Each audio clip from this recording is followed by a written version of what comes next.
ಕರ್ನಾಟಕದ ಎಲ್ಲ ಸ್ಪರ್ಧಾರ್ಥಿಗಳಿಗೂ ಸಂತೋಷ್ ಲಾಡ್ ಫೌಂಡೇಶನ್ಗೆ ತುಂಬು ಹೃದಯದ ಸ್ವಾಗತವನ್ನು ಕೋರ್ತಾ, ಡಿಯರ್ ಸ್ಟೂಡೆಂಟ್ಸು, ಈಗಾಗಲೇ ನಾವು ಸಂವಿಧಾನದ ಕುರಿತು ಹಲವಾರು ವಿಷಯಗಳನ್ನು ಅಧ್ಯಯನ ಮಾಡಿದ್ವಿ. ಭಾರತದ ಸಂವಿಧಾನದ ಬಗ್ಗೆ ತಿಳ್ಕೊಂಡ್ವಿ. ಅದರಲ್ಲಿ ಮುಖ್ಯವಾಗಿ ಕೆಲವೊಂದಿಷ್ಟು ಪಾರ್ಟ್ಸ್ಗಳ ಬಗ್ಗೆ ನಾವು ಅಧ್ಯಯನ ಮಾಡಬೇಕಾಗ್ತದೆ ಸಂವಿಧಾನದಲ್ಲಿ. ಅಂತಹ ಒಂದು ಫಂಡಮೆಂಟಲ್ ಪಾರ್ಟ್ಸ್ ಯಾವುದು ಅಂತೇಳಿದರೆ ಫಂಡಮೆಂಟಲ್ ರೈಟ್ಸ್ ಅಂತೇಳಿ, ಈ ಮೂಲಭೂತ ಹಕ್ಕುಗಳ ಬಗ್ಗೆ ನಾವು ತಿಳ್ಕೊಳ್ಬೇಕಾಗ್ತದೆ. ಈ ಹಿಂದಿನ ತರಗತಿಯಲ್ಲಿ ಈ ಹಿಂದ್ಗಡೆ ಹೇಳಿರ್ತಕ್ಕಂಥ ಎಲ್ಲ ಒಂದು ತರಗತಿಯಲ್ಲಿ ಏನು ಮಾಡಿದ್ದೇವೆ, ನಾವು ಈ ಮೂಲಭೂತ ಹಕ್ಕುಗಳ ಬಗ್ಗೆ ನಾವು ಅಧ್ಯಯನ ಮಾಡಿದ್ವಿ. ಅಂದರೆ ಈ ಮೂಲಭೂತ ಹಕ್ಕುಗಳ ಒಂದು ಹಿನ್ನೆಲೆಗಳ ಬಗ್ಗೆ ತಿಳ್ಕೊಂಡ್ವಿ. ಈ ಫಂಡಮೆಂಟಲ್ ರೈಟ್ಸನ್ನು ನಮ್ಮ ಸ್ವಾತಂತ್ರ್ಯ ಹೋರಾಟದ ಸಂದರ್ಭದಲ್ಲಿ ಯಾವ ವ್ಯಕ್ತಿಗಳು ಯಾವ ರೀತಿಯಾಗಿ ಬಳಕೆ ಮಾಡಿದರು, ಅಂದರೆ ಫಂಡಮೆಂಟಲ್ ರೈಟ್ಸ್ ಬಗ್ಗೆ ಎಷ್ಟೊಂದು ಒತ್ತನ್ನು ಕೊಟ್ಟರು ಸ್ವಾತಂತ್ರ್ಯ ಚಳುವಳಿಯಲ್ಲಿ, ಅವೆಲ್ಲ ಕೆಲವೊಂದಿಷ್ಟು ಕಾನ್ಸೆಪ್ಟ್ಗಳ ಬಗ್ಗೆ ನಾವು ಅಧ್ಯಯನ ಮಾಡಿದ್ವಿ. ಓಕೆ, ಅದ್ರ ಜೊತೆಗೆ ಇನ್ನೂ ಏನು ಅಧ್ಯಯನ ಮಾಡಿದ್ವಿ ಅಂತೇಳಿದರೆ, ಇಲ್ಲಿ ಮೂಲಭೂತ ಹಕ್ಕುಗಳಲ್ಲಿ ಬರ್ತಕ್ಕಂತಹ ಲಕ್ಷಣಗಳ ಬಗ್ಗೆ ನಾವು ತಿಳ್ಕೊಂಡ್ವಿ. ಯಾಕಂದರೆ ಫೀಚರ್ಸ್ ಆಫ್ ಫಂಡಮೆಂಟಲ್ ರೈಟ್ಸ್ ಅಂದಾಗ ನಮಗೆ ಮೂಲಭೂತ ಹಕ್ಕುಗಳ ಬಗ್ಗೆ ತಿಳ್ಕೊಳ್ಳೋಣ. ಅವೆಲ್ಲ ಎಷ್ಟು ಮೂಲಭೂತ ಹಕ್ಕುಗಳ ವಿಧಗಳಿದಾವೆ, ಆ ವಿಧಗಳಲ್ಲಿ ಬರ್ತಕ್ಕಂಥ ಅಂಶಗಳೇನು, ಅವೆಲ್ಲ ಅಧ್ಯಯನ ಮಾಡೋಣ. ಬಟ್ ನಮಗೇನು ಬೇಕು, ಬೇಸಿಕ್ ಕೆಲವೊಂದಿಷ್ಟು ಕಾನ್ಸೆಪ್ಟ್ಗಳು ಕ್ಲಿಯರ್ ಆಗಬೇಕು. ಮೂಲಭೂತ ಹಕ್ಕುಗಳು ಅಂದರೆ ಏನು, ಆ ಮೂಲಭೂತ ಹಕ್ಕುಗಳು ಏನು ಮಾಡಿದ್ದಾವೆ, ಕೆಲವೊಂದಿಷ್ಟು ಲಕ್ಷಣಗಳನ್ನು ಹೊಂದಿದ್ದಾವೆ. ಆ ಲಕ್ಷಣಗಳು ಏನು, ಅವೆಲ್ಲ ಕೆಲವೊಂದಿಷ್ಟು ಫಂಡಮೆಂಟಲ್ ಫೀಚರ್ಸ್ ಬಗ್ಗೆ ನಾವು ಅರ್ಥ ಮಾಡಿಕೊಂಡ್ರೆ ನಮಗೇನಾಗುತ್ತೆ ಅಂತ ಹೇಳಿದರೆ, ಈ ಮೂಲಭೂತ ಹಕ್ಕುಗಳ ಬಗ್ಗೆ ಬೇಸಿಕ್ಕಾಗಿ ಬರ್ತಕ್ಕಂತಹ ಕಾನ್ಸೆಪ್ಟ್ ಕ್ಲಿಯರ್ ಆಗ್ತದೆ. ಅದ್ರ ಜೊತೆಗೆ ನೀವೇನು ಮಾಡ್ಬೋದು, UPSC ಮೇನ್ಸ್ನಲ್ಲಿ ಆಗಿರ್ಬೋದು, UPSC ಮೇನ್ಸು ಜೊತೆಗೆ KS ನಲ್ಲಿ ಏನು ಮಾಡ್ಬೋದು ಅಂತೇಳಿದರೆ, ಈ ಫಂಡಮೆಂಟಲ್ ರೈಟ್ಸ್ ಬಗ್ಗೆ ಪ್ರಶ್ನೆಗಳನ್ನು ಕೇಳಿದಾಗ ನಿಮಗೆ GS ನಲ್ಲಿ ನೀವೇನು ಮಾಡ್ಬೋದು, ಆ ಪ್ರಶ್ನೆಗಳಿಗೆ ಉತ್ತರವನ್ನು ನೀಡ್ತಕ್ಕಂಥ ಒಂದು ತಾಳ್ಮೆ ಸಹನೆ ನಿಮ್ಮಲ್ಲಿ ಬರ್ತದೆ. ಅದು ಯಾವಾಗ ಅಂತೇಳಿದ್ರೆ ಇನ್ ಡೀಟೇಲ್ ಆಗಿ ಓದಿದಾಗ. ಹಾಗಾದರೆ ಈಗಾಗಲೇ ಮಾತಾಡಿದೆ, ಇಲ್ಲಿ ನ್ಯಾಯಿಕ ರಕ್ಷಣೆಯನ್ನು ಫಂಡಮೆಂಟಲ್ ರೈಟ್ಸ್ಗೆ ಕೊಟ್ಟಿದ್ದಾರೆ. ಎಷ್ಟೊಂದು ಮಹತ್ವಪೂರ್ಣವಾಗಿದೆ ಅಂತೇಳಿದರೆ, ನಮ್ಮಲ್ಲಿ ಮೂಲಭೂತ ಹಕ್ಕುಗಳು 32ನೇ ವಿಧಿ ಮತ್ತು 226ನೇ ವಿಧಿ ಇವೆರಡೂ ಇಂಪಾರ್ಟೆಂಟ್ ಆಗ್ತದೆ. ಇಲ್ಲಿ 32ನೇ ವಿಧಿ ಪ್ರಕಾರ ಸುಪ್ರೀಂ ಕೋರ್ಟ್ಗೆ ಹೋಗ್ಬೋದು, 226ನೇ ವಿಧಿ ಪ್ರಕಾರ ಹೈಕೋರ್ಟಿಗೆ ಹೋಗ್ಬಿಟ್ಟು ಯಾವ ವ್ಯಕ್ತಿಯ ಒಂದು ಮೂಲಭೂತ ಹಕ್ಕು ಉಲ್ಲಂಘನೆ ಆಗಿದೆಯಲ್ಲ ಅವನು ನೇರವಾಗಿ ಹೈಕೋರ್ಟ್ ಮತ್ತು ಸುಪ್ರೀಂ ಕೋರ್ಟಿಗೆ ಹೋಗ್ಬಿಟ್ಟು ಅಪೀಲನ್ನು ಸಲ್ಲಿಸ್ಬೋದು. ಆ ಸಂದರ್ಭದಲ್ಲಿ ಸುಪ್ರೀಂ ಕೋರ್ಟ್ ನೇರವಾಗಿ ಪ್ರವೇಶ ಮಾಡಿ ಅಥವಾ ಹೈಕೋರ್ಟ್ ನೇರವಾಗಿ ಪ್ರವೇಶ ಮಾಡಿ ನೊಂದಂಥ ವ್ಯಕ್ತಿಗೆ ನ್ಯಾಯವನ್ನು ಕೊಡಿಸ್ತಕ್ಕಂಥ ಕೆಲಸ ಮಾಡ್ತದೆ. ಎಷ್ಟೊಂದು ಬ್ಯೂಟಿಫುಲ್ ಆಗದ ನೋಡ್ರಿ ನಮ್ಮ ಸಂವಿಧಾನ. ಇಂಥ ಒಂದು ಮಹತ್ವಪೂರ್ಣವಾಗಿರ್ತಕ್ಕಂಥ ಹಕ್ಕನ್ನು ಭಾರತದಲ್ಲಿ ವಾಸಿಸ್ತಕ್ಕಂಥ ಪ್ರತಿಯೊಬ್ಬ ಪ್ರಜೆಗೂ ಕೂಡ ನಮ್ಮ ಸಂವಿಧಾನ ಕೊಟ್ಟಿದ್ದಾರೆ. ಓಕೆ, ಹಾಗಾದರೆ ಇದರಲ್ಲಿ ಇನ್ನೊಂದು ಬರ್ತಕ್ಕಂಥ ಪಾಯಿಂಟು ಸಾರ್ವತ್ರಿಕವಾದುದು. ಅಂದರೆ ಫಂಡಮೆಂಟಲ್ ರೈಟ್ಸ್ ಏನದ ಅಲ್ರಿ, ಯೂನಿವರ್ಸಲ್ ರೀ ಇದು. ಹಕ್ಕುಗಳಿಲ್ಲದೆ ಇವತ್ತು ಯಾವುದೋ ಒಬ್ಬ ವ್ಯಕ್ತಿ ಕೂಡ ಜೀವಿಸಲಿಕ್ಕೆ ಸಾಧ್ಯ ಇಲ್ಲ. ಹಕ್ಕುಗಳು ಪ್ರತಿಯೊಬ್ಬ ವ್ಯಕ್ತಿಯ ಅವಿಭಾಜ್ಯ ಅಂಗ. ಅದೇ ರೀತಿಯಾಗಿ ಈ ಮೂಲಭೂತ ಹಕ್ಕುಗಳು ಸಹಿತ ಅವಿಭಾಜ್ಯ ಅಂಗ. ಈ ಸಾರ್ವತ್ರಿಕ ಅಂದರೆ ಆ ಯೂನಿವರ್ಸಲ್ ಇವು ಹಕ್ಕುಗಳು ಪ್ರಪಂಚದಲ್ಲಿರ್ತಕ್ಕಂಥ ಪ್ರತಿಯೊಬ್ಬ ವ್ಯಕ್ತಿಯೂ ಕೂಡ ಹಕ್ಕುಗಳನ್ನು ಅನುಭವಿಸ್ತಾನೆ. ಅದೇ ರೀತಿಯಾಗಿ ನಮ್ಮ ಸಂವಿಧಾನ ರಚನಾಕಾರರು ಏನು ಮಾಡಿದ್ದಾರೆ, ಈ ಮೂಲಭೂತ ಹಕ್ಕುಗಳನ್ನು ಸಾರ್ವತ್ರಿಕವಾಗಿ ಮಾಡಿದ್ದಾರೆ. ಅಂದರೆ ಇಲ್ಲಿ ಯಾವುದೇ ಒಂದು ಜಾತಿ ಆಗಿರ್ಬೋದು, ರಿಲಿಜಿಯನ್ಸ್ ಆಗಿರ್ಬೋದು, ಓಕೆ, ಬರ್ತ್ ಆಗಿರ್ಬೋದು, ಇದರ ಆಧಾರದ ಮೇಲೆ ಯಾರನ್ನು ಕೂಡ ನಾವು ತಾರತಮ್ಯ ಮಾಡೋದಿಲ್ಲ. ಪ್ರತಿಯೊಬ್ಬ ವ್ಯಕ್ತಿಗೂ ಕೂಡ ಏನಂದರೆ ಹಕ್ಕುಗಳು ಅತ್ಯಂತ ಅವಶ್ಯಕ. ಹಾಗಾದರೆ ನೆಕ್ಸ್ಟ್ ಬರ್ತಕ್ಕಂಥದ್ದೊಂದು ಫೀಚರ್ಸ್ ಏನಂದರೆ ಇದ್ರಾಗ ಪ್ರಶ್ನಾತೀತವಾದುದು, ಜಸ್ಟಿಸೇಬಲ್. ಓಕೆ, ಅಂದರೆ ಈ ಮೂಲಭೂತ ಹಕ್ಕುಗಳನ್ನು ಪ್ರಶ್ನೆ ಮಾಡುವಂಗಿಲ್ಲ. ಹೌದಾ? ಯಾಕೆ ಪ್ರಶ್ನೆ ಮಾಡೋದಿಲ್ಲ ಅಂತೇಳಿದರೆ, ಈ ಫಂಡಮೆಂಟಲ್ ರೈಟ್ಸೇ ಅಷ್ಟೊಂದು ಒಂದು ಉನ್ನತವಾಗಿರ್ತಕ್ಕಂಥ ಒಂದು ಪ್ರಾಮುಖ್ಯತೆಯನ್ನು ಹೊಂದಿದ್ದಾವೆ. ಯಾಕಂತೇಳಿದರೆ, ಒಂದು ವೇಳೆ ಯಾವುದೋ ಒಬ್ಬ ವ್ಯಕ್ತಿ ಫಂಡಮೆಂಟಲ್ ರೈಟ್ಸ್ ಬಗ್ಗೆ ಏನಾದರೂ ಉಲ್ಲಂಘನೆ ಆದಾಗ, ನಾನು ಈಗಾಗಲೇ ಹೇಳಿದೆ, ಹೈಕೋರ್ಟು ಫಂಡಮೆಂಟಲ್ ರೈಟ್ಸ್ನ ಒಂದು ರಕ್ಷಣೆ ಮಾಡ್ತದೆ, ಸುಪ್ರೀಂ ಕೋರ್ಟು ರಕ್ಷಣೆ ಮಾಡ್ತದೆ ಅಲ್ರಿ. ಹೀಗಿದ್ದಾಗ ಇಷ್ಟೊಂದು ಸೌಲಭ್ಯಗಳನ್ನು ನಮ್ಮ ಸಂವಿಧಾನ ರಚನಾಕಾರರು ಎಲ್ಲಿ ಕೊಟ್ಟಿದ್ದಾರೆ, ಮೂಲಭೂತ ಹಕ್ಕುಗಳಲ್ಲೇ ನೀಡಿದ್ದಾರೆ. ಓಕೆ, ಹಾಗಾದರೆ ನೆಕ್ಸ್ಟ್ ಬರ್ತಕ್ಕಂಥದ್ದು ಕಾನ್ಸೆಪ್ಟು. ಓಕೆ, ಹಾಗಾದರೆ ಸರ ನೀವೊಂದು ಪ್ರಶ್ನೆ ಕೇಳ್ಬೋದ್ರಿ, ಏನಂತೇಳಿದರೆ, ಸರ್ ಇಷ್ಟೆಲ್ಲ ಹೇಳ್ತಾ ಇದ್ರಿ ಫಂಡಮೆಂಟಲ್ ರೈಟ್ಸ್ ಬಗ್ಗೆ, ನೀವು ಹಂಗದರಿ ಹಿಂಗದರಿ, ನಮ್ಗೆ ಹಂಗೆ ರಕ್ಷಣೆ ಮಾಡ್ತದರಿ ಹಿಂಗೆ ರಕ್ಷಣೆ ಮಾಡ್ತದ ಅಂತೇಳಿ. ಹಾಗಾದ್ರೆ ಕೆಲವೊಂದಿಷ್ಟು ಸಿಚುವೇಶನ್ಗಳಲ್ಲಿ ಸಂದರ್ಭದಲ್ಲಿ ನಾವು ಮೂಲಭೂತ ಹಕ್ಕುಗಳನ್ನು ತಿದ್ದುಪಡಿ ಮಾಡ್ಬೋದೇನ್ರಿ ಅಂತೇಳಿ ಕೇಳಿದ್ರೆ, ಎಸ್, ಎಸ್ ಡಿಯರ್ ಸ್ಟೂಡೆಂಟ್ಸ್, ಕೆಲವೊಂದಿಷ್ಟು ಸಂದರ್ಭಗಳಲ್ಲಿ ಏನು ಮಾಡ್ಬೋದು ಅಂತ ಹೇಳಿದ್ರೆ ಈ ಫಂಡಮೆಂಟಲ್ ರೈಟ್ಸ್ಗಳನ್ನು ತಿದ್ದುಪಡಿ ಮಾಡ್ಬೋದು. ಫಂಡಮೆಂಟಲ್ ರೈಟ್ಸ್ಗಳನ್ನು ತಿದ್ದುಪಡಿ ಮಾಡ್ಬೋದು. ಅದು ಯಾವಾಗ ಅಂತೇಳಿದ್ರೆ ಇಲ್ಲಿ ಸ್ಪೆಷಲ್ ಮೆಜಾರಿಟಿ ಅಂತೇಳಿ ಕರಿತೀವಿ ನಾವು. ಓಕೆ, ಸ್ಪೆಷಲ್ ಮೆಜಾರಿಟಿ ಆಧಾರದ ಮೇಲೆ, ವಿಶೇಷ ಬಹುಮತದ ಆಧಾರದ ಮೇಲೆ ಏನು ಮಾಡ್ಬೋದು, ಫಂಡಮೆಂಟಲ್ ರೈಟ್ಸನ್ನು ತಿದ್ದುಪಡಿ ಮಾಡ್ಬೋದು, ಮೂಲಭೂತ ಹಕ್ಕುಗಳನ್ನು ತಿದ್ದುಪಡಿ ಮಾಡ್ಬೋದು. ಓಕೆ, ನೆನ್ಪಿಟ್ಕೊಳ್ರಿ. ಹಾಗಾದ್ರೆ ಇಲ್ಲಿ ಈ ಒಂದು ತಿದ್ದುಪಡಿ ಬಂದಾಗ ನಾನು ಏನು ಮಾಡ್ತೇನೆ, ಇನ್ ಡೀಟೇಲ್ ಆಗಿ ಹೇಳ್ಕೊಡ್ತೇನೆ ತಿದ್ದುಪಡಿ ಯಾವ ರೀತಿಯಾಗಿದೆ ನಮ್ಮ ಸಂವಿಧಾನದಲ್ಲಿ, ತಿದ್ದುಪಡಿಗಳನ್ನು ಯಾವ ಹಂತದಲ್ಲಿ ಮಾಡ್ತೇವೆ ಅಂತೇಳಿ. ಇಲ್ಲೇನದೇನು ಮಾಡೋಣ, ಇಲ್ಲೊಂದು ತಿದ್ದುಪಡಿ ಮಾಡ್ತಾರೆ ಅಂದರೆ ಸ್ಪೆಷಲ್ ಮೆಜಾರಿಟಿ ಅಂತ ಹೇಳಿದರೆ 2/3 ಮೆಜಾರಿಟಿ. ಇಟ್ ಮೀನ್ಸ್ ಸಂಸತ್ತಿನಲ್ಲಿ ಹಾಜರಾಗಿರ್ತಕ್ಕಂಥ 50%ಕ್ಕಿಂತ ಹೆಚ್ಚು ಸದಸ್ಯರು ಸಹಿ ಮಾಡಬೇಕಿಲ್ಲಿ. ಸಹಿ ಮಾಡಿದಾಗ ಏನಾಗುತ್ತೆ, ಈ ಮೂಲಭೂತ ಹಕ್ಕುಗಳ ಒಂದು ತಿದ್ದುಪಡಿ ಆಗ್ತದೆ. ಅಂತಹ ಒಂದು ಅವಕಾಶ ಯಾವಾಗ ಬಂತು ಅಂತ ಹೇಳಿದರೆ ನಮ್ಮಲ್ಲಿ 1978ರಲ್ಲಿ ಏನು ಮಾಡ್ತಾರೆ, 44ನೇ ತಿದ್ದುಪಡಿ ಮಾಡೋದ್ರ ಮೂಲಕವಾಗಿ ಆಸ್ತಿಯ ಹಕ್ಕನ್ನು ರಿಮೂವ್ ಮಾಡಲಾಗ್ತದೆ. ಆಸ್ತಿ ಹಕ್ಕು ಇವತ್ತಿಲ್ಲ. ಈ ಹಿಂದ್ಗಡೆ ನಮ್ಮ ಭಾರತದ ಸಂವಿಧಾನದಲ್ಲಿ 7 ಹಕ್ಕುಗಳಿದ್ವು. ಅದರಲ್ಲಿ ಏನು ಮಾಡ್ತು, 1978ರಲ್ಲಿ ಏನು ಮಾಡಲಾಯ್ತು ಅಂತ ಹೇಳಿದ್ರೆ 44ನೇ ಒಂದು ತಿದ್ದುಪಡಿಯ ಮುಖಾಂತರವಾಗಿ ಪ್ರಾಪರ್ಟಿ ರೈಟನ್ನು ನಾವು ತೆಗೆದು ಹಾಕಿದ್ವಿ. ಇವಾಗ ಏನಾಗಿದೆ, ಈ ಪ್ರಾಪರ್ಟಿ ರೈಟ್ ಅಂತಕ್ಕಂಥದ್ದು ಇವಾಗ ಏನಾಗಿದೆ ಅಂತ ಹೇಳಿದ್ರೆ ಕಾನೂನುಬದ್ಧ ಹಕ್ಕವಾಗಿದೆ. ಇದು ಕಾನೂನುಬದ್ಧವಾಗಿದೆ. ಅಂದರೆ 300A ಅಡಿಯೊಳಗಡೆ ಈ ಹಕ್ಕನ್ನು ಇದೆ ಇವತ್ತು ಪ್ರೆಸೆಂಟು. ಪ್ರಶ್ನೆ ಕೇಳ್ತಾರೆ ಡಿಯರ್ ಸ್ಟೂಡೆಂಟ್ಸು, ಆಸ್ತಿ ಹಕ್ಕು ಯಾವ ಒಂದು ವಿಧಿಯ ಅಡಿಯೊಳಗಡೆ ಇದೆ, 300A ವಿಧಿಯ ಒಂದು ಅಡಿಯಲ್ಲಿ ಅದ ಆಸ್ತಿ ಹಕ್ಕು. ಹಾಗಾದರೆ ವೆರಿ ವೆರಿ ಇಂಪಾರ್ಟೆಂಟ್ ಆಗ್ತದೆ. ಇಲ್ಲಿ ಕಾನೂನುಬದ್ಧ ಹಕ್ಕ ಅಂತೇಳಿದ್ರೆ ಸರ್ ಕೇಳ್ಬೋದು ನೀವು ಕಾನೂನುಬದ್ಧ ಹಕ್ಕು ಅಂತ ಹೇಳ್ತೀರಿ ಒಂದು ಕಡೆ ಸಂವಿಧಾನಬದ್ಧ ಹಕ್ಕು ಅಂತ ಹೇಳ್ತೀರಿ. ಏನ್ರಿ ಸರ್ ಎರಡರ ನಡುವೆ ವ್ಯತ್ಯಾಸ ಅಂತೇಳಿದ್ರೆ, ಇಲ್ಲಿ ನೋಡ್ರಿ, ಇಲ್ಲಿ ಕಾನೂನುಬದ್ಧ ಹಕ್ಕು ಅಂತೇಳಿದ್ರೆ ಕೇವಲ ಒಬ್ಬ ವ್ಯಕ್ತಿಗೆ ಮಾತ್ರ ಸಂಬಂಧಪಟ್ಟಿರ್ತದೆ. ನೊಂದಂಥ ವ್ಯಕ್ತಿಗೆ ಮಾತ್ರ ಅದನ್ನ ಏನು ಮಾಡ್ಬೋದು, ಪೇಸ್ ಮಾಡ್ಬೇಕು. ಬಟ್ ಸಂವಿಧಾನಬದ್ಧ ಹಕ್ಕು ಅಂತೇಳಿದ್ರೆ ಅದು ಯಾವುದದ ಅಂತೇಳಿದ್ರೆ ಇಲ್ಲಿ ನಾವು ಫಂಡಮೆಂಟಲ್ ರೈಟ್ಸಿಗೆ ನೀಡಿದ್ದೀವಿ. ಫಂಡಮೆಂಟಲ್ ರೈಟ್ಸ್ 6 ಹಕ್ಕುಗಳೇನದಾವಲ್ರಿ, ಅವೆಲ್ಲ 6 ಒಂದು ಹಕ್ಕುಗಳೇನದಾವಲ್ಲ ಫಂಡಮೆಂಟಲ್ ರೈಟ್ಸ್ನಲ್ಲಿ ಬರ್ತಕ್ಕಂಥ ಹಕ್ಕುಗಳು ಸಂವಿಧಾನಬದ್ಧ ಹಕ್ಕು. ಅಂದರೆ ನೊಂದಂತಹ ವ್ಯಕ್ತಿ ಮತ್ತು ಅಲ್ಲೇ ಬರ್ತಾನೆ ನಾನು ಎಲ್ಲಿ ಅಂತೇಳಿದ್ರೆ ಸುಪ್ರೀಂ ಕೋರ್ಟ್ಗೆ ಹೈಕೋರ್ಟ್ಗೆ ಹೋಗ್ಬೇಕಾಗ್ತದ. ಯಾಕಂತ ಹೇಳಿದ್ರೆ ಅಷ್ಟೊಂದು ನಮ್ಮ ಸಂವಿಧಾನದಲ್ಲಿ ಏನು ಮಾಡಲಾಗಿದೆ ಅಂತ ಹೇಳಿದ್ರೆ ಈ ಫಂಡಮೆಂಟಲ್ ರಕ್ಷಣೆ ಬಗ್ಗೆ ಅಷ್ಟೊಂದು ಒತ್ತು ನೀಡಲಾಗಿದೆ. ಓಕೆ, ಹೀಗಾಗಿ ಇದೊಂದು ಭಾರತದ ಸಂವಿಧಾನದ ಹಾರ್ಟೆಸ್ಟ್ ಪಾರ್ಟ್ ಇದು. ಇದನ್ನು ಡಾಕ್ಟರ್ BR ಅಂಬೇಡ್ಕರ್ ಅವರು ಆತ್ಮ ಮತ್ತು ಹೃದಯ ಅಂತೇಳಿ ಕರೆದಾರೆ. ಸಂವಿಧಾನದ ಆತ್ಮ ಮತ್ತು ಹೃದಯ ಅಂತೇಳಿ 32ನೇ ವಿಧಿಯನ್ನು ಕರೆದಿದ್ದಾರೆ ಅವರು. ನೆನಪಿಟ್ಕೊಳ್ರಿ. ಓಕೆ, ಎಷ್ಟೋ ಸಲ ಪ್ರಶ್ನೆ ಆಗಿಬಿಟ್ಟಿದೆ ಇದು. ಎಷ್ಟೋ ಸಲ ಹಲವಾರು ಪರೀಕ್ಷೆಗಳಲ್ಲಿ ಇದ್ರ ಬಗ್ಗೆ ಪ್ರಶ್ನೆ ಕೇಳಿದ್ದಾರೆ. ಓಕೆ, ಈ ಕಾನ್ಸೆಪ್ಟ್ ನಿಮಗೆ ಅರ್ಥ ಆಗಿದೆ ಅಂತೇಳಿ ಭಾವಿಸ್ತೇನೆ ನಾನು. ಈಗ ಮುಂದೆ ಬರ್ತಕ್ಕಂಥದ್ದು ಯಾವುದಂದ್ರೆ,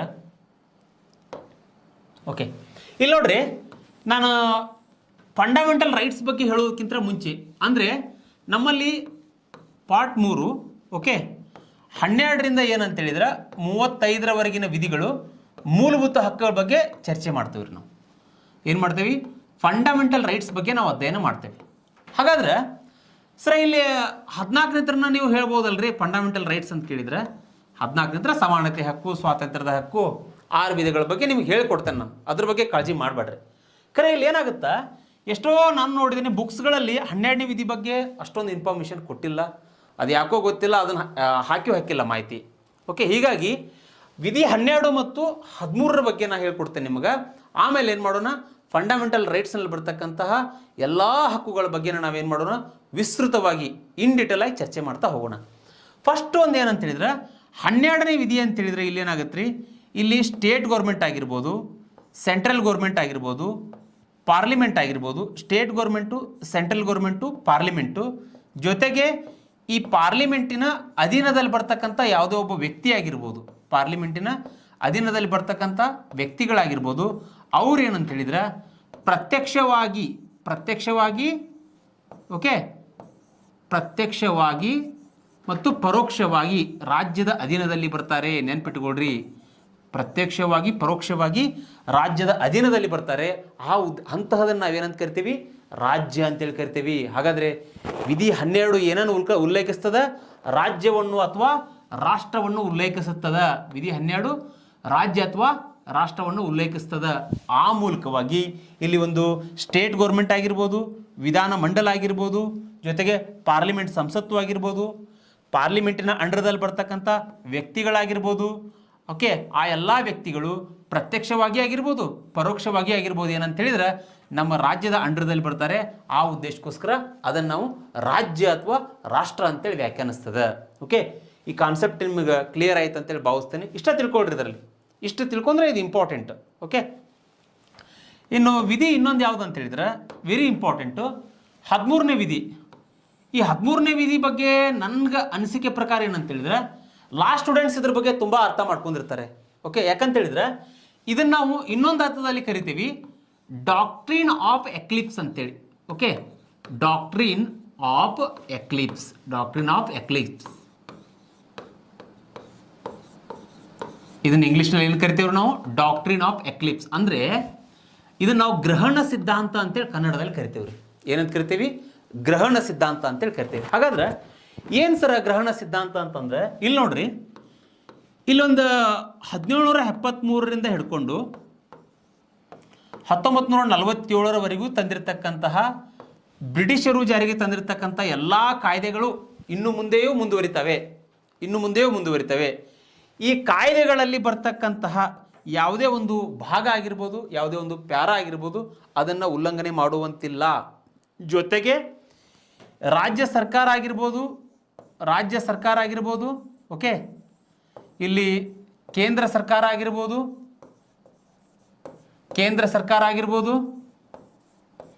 ಓಕೆ, ರಾಜ್ಯ ಸರ್ಕಾರ ಆಗಿರ್ಬೋದು, ಕೇಂದ್ರ ಸರ್ಕಾರ ಆಗಿರ್ಬೋದು, ರಾಷ್ಟ್ರಪತಿಯ ಒಂದು ಸುಗ್ರೀವಾಜ್ಞೆ ಆಗಿರ್ಬೋದು,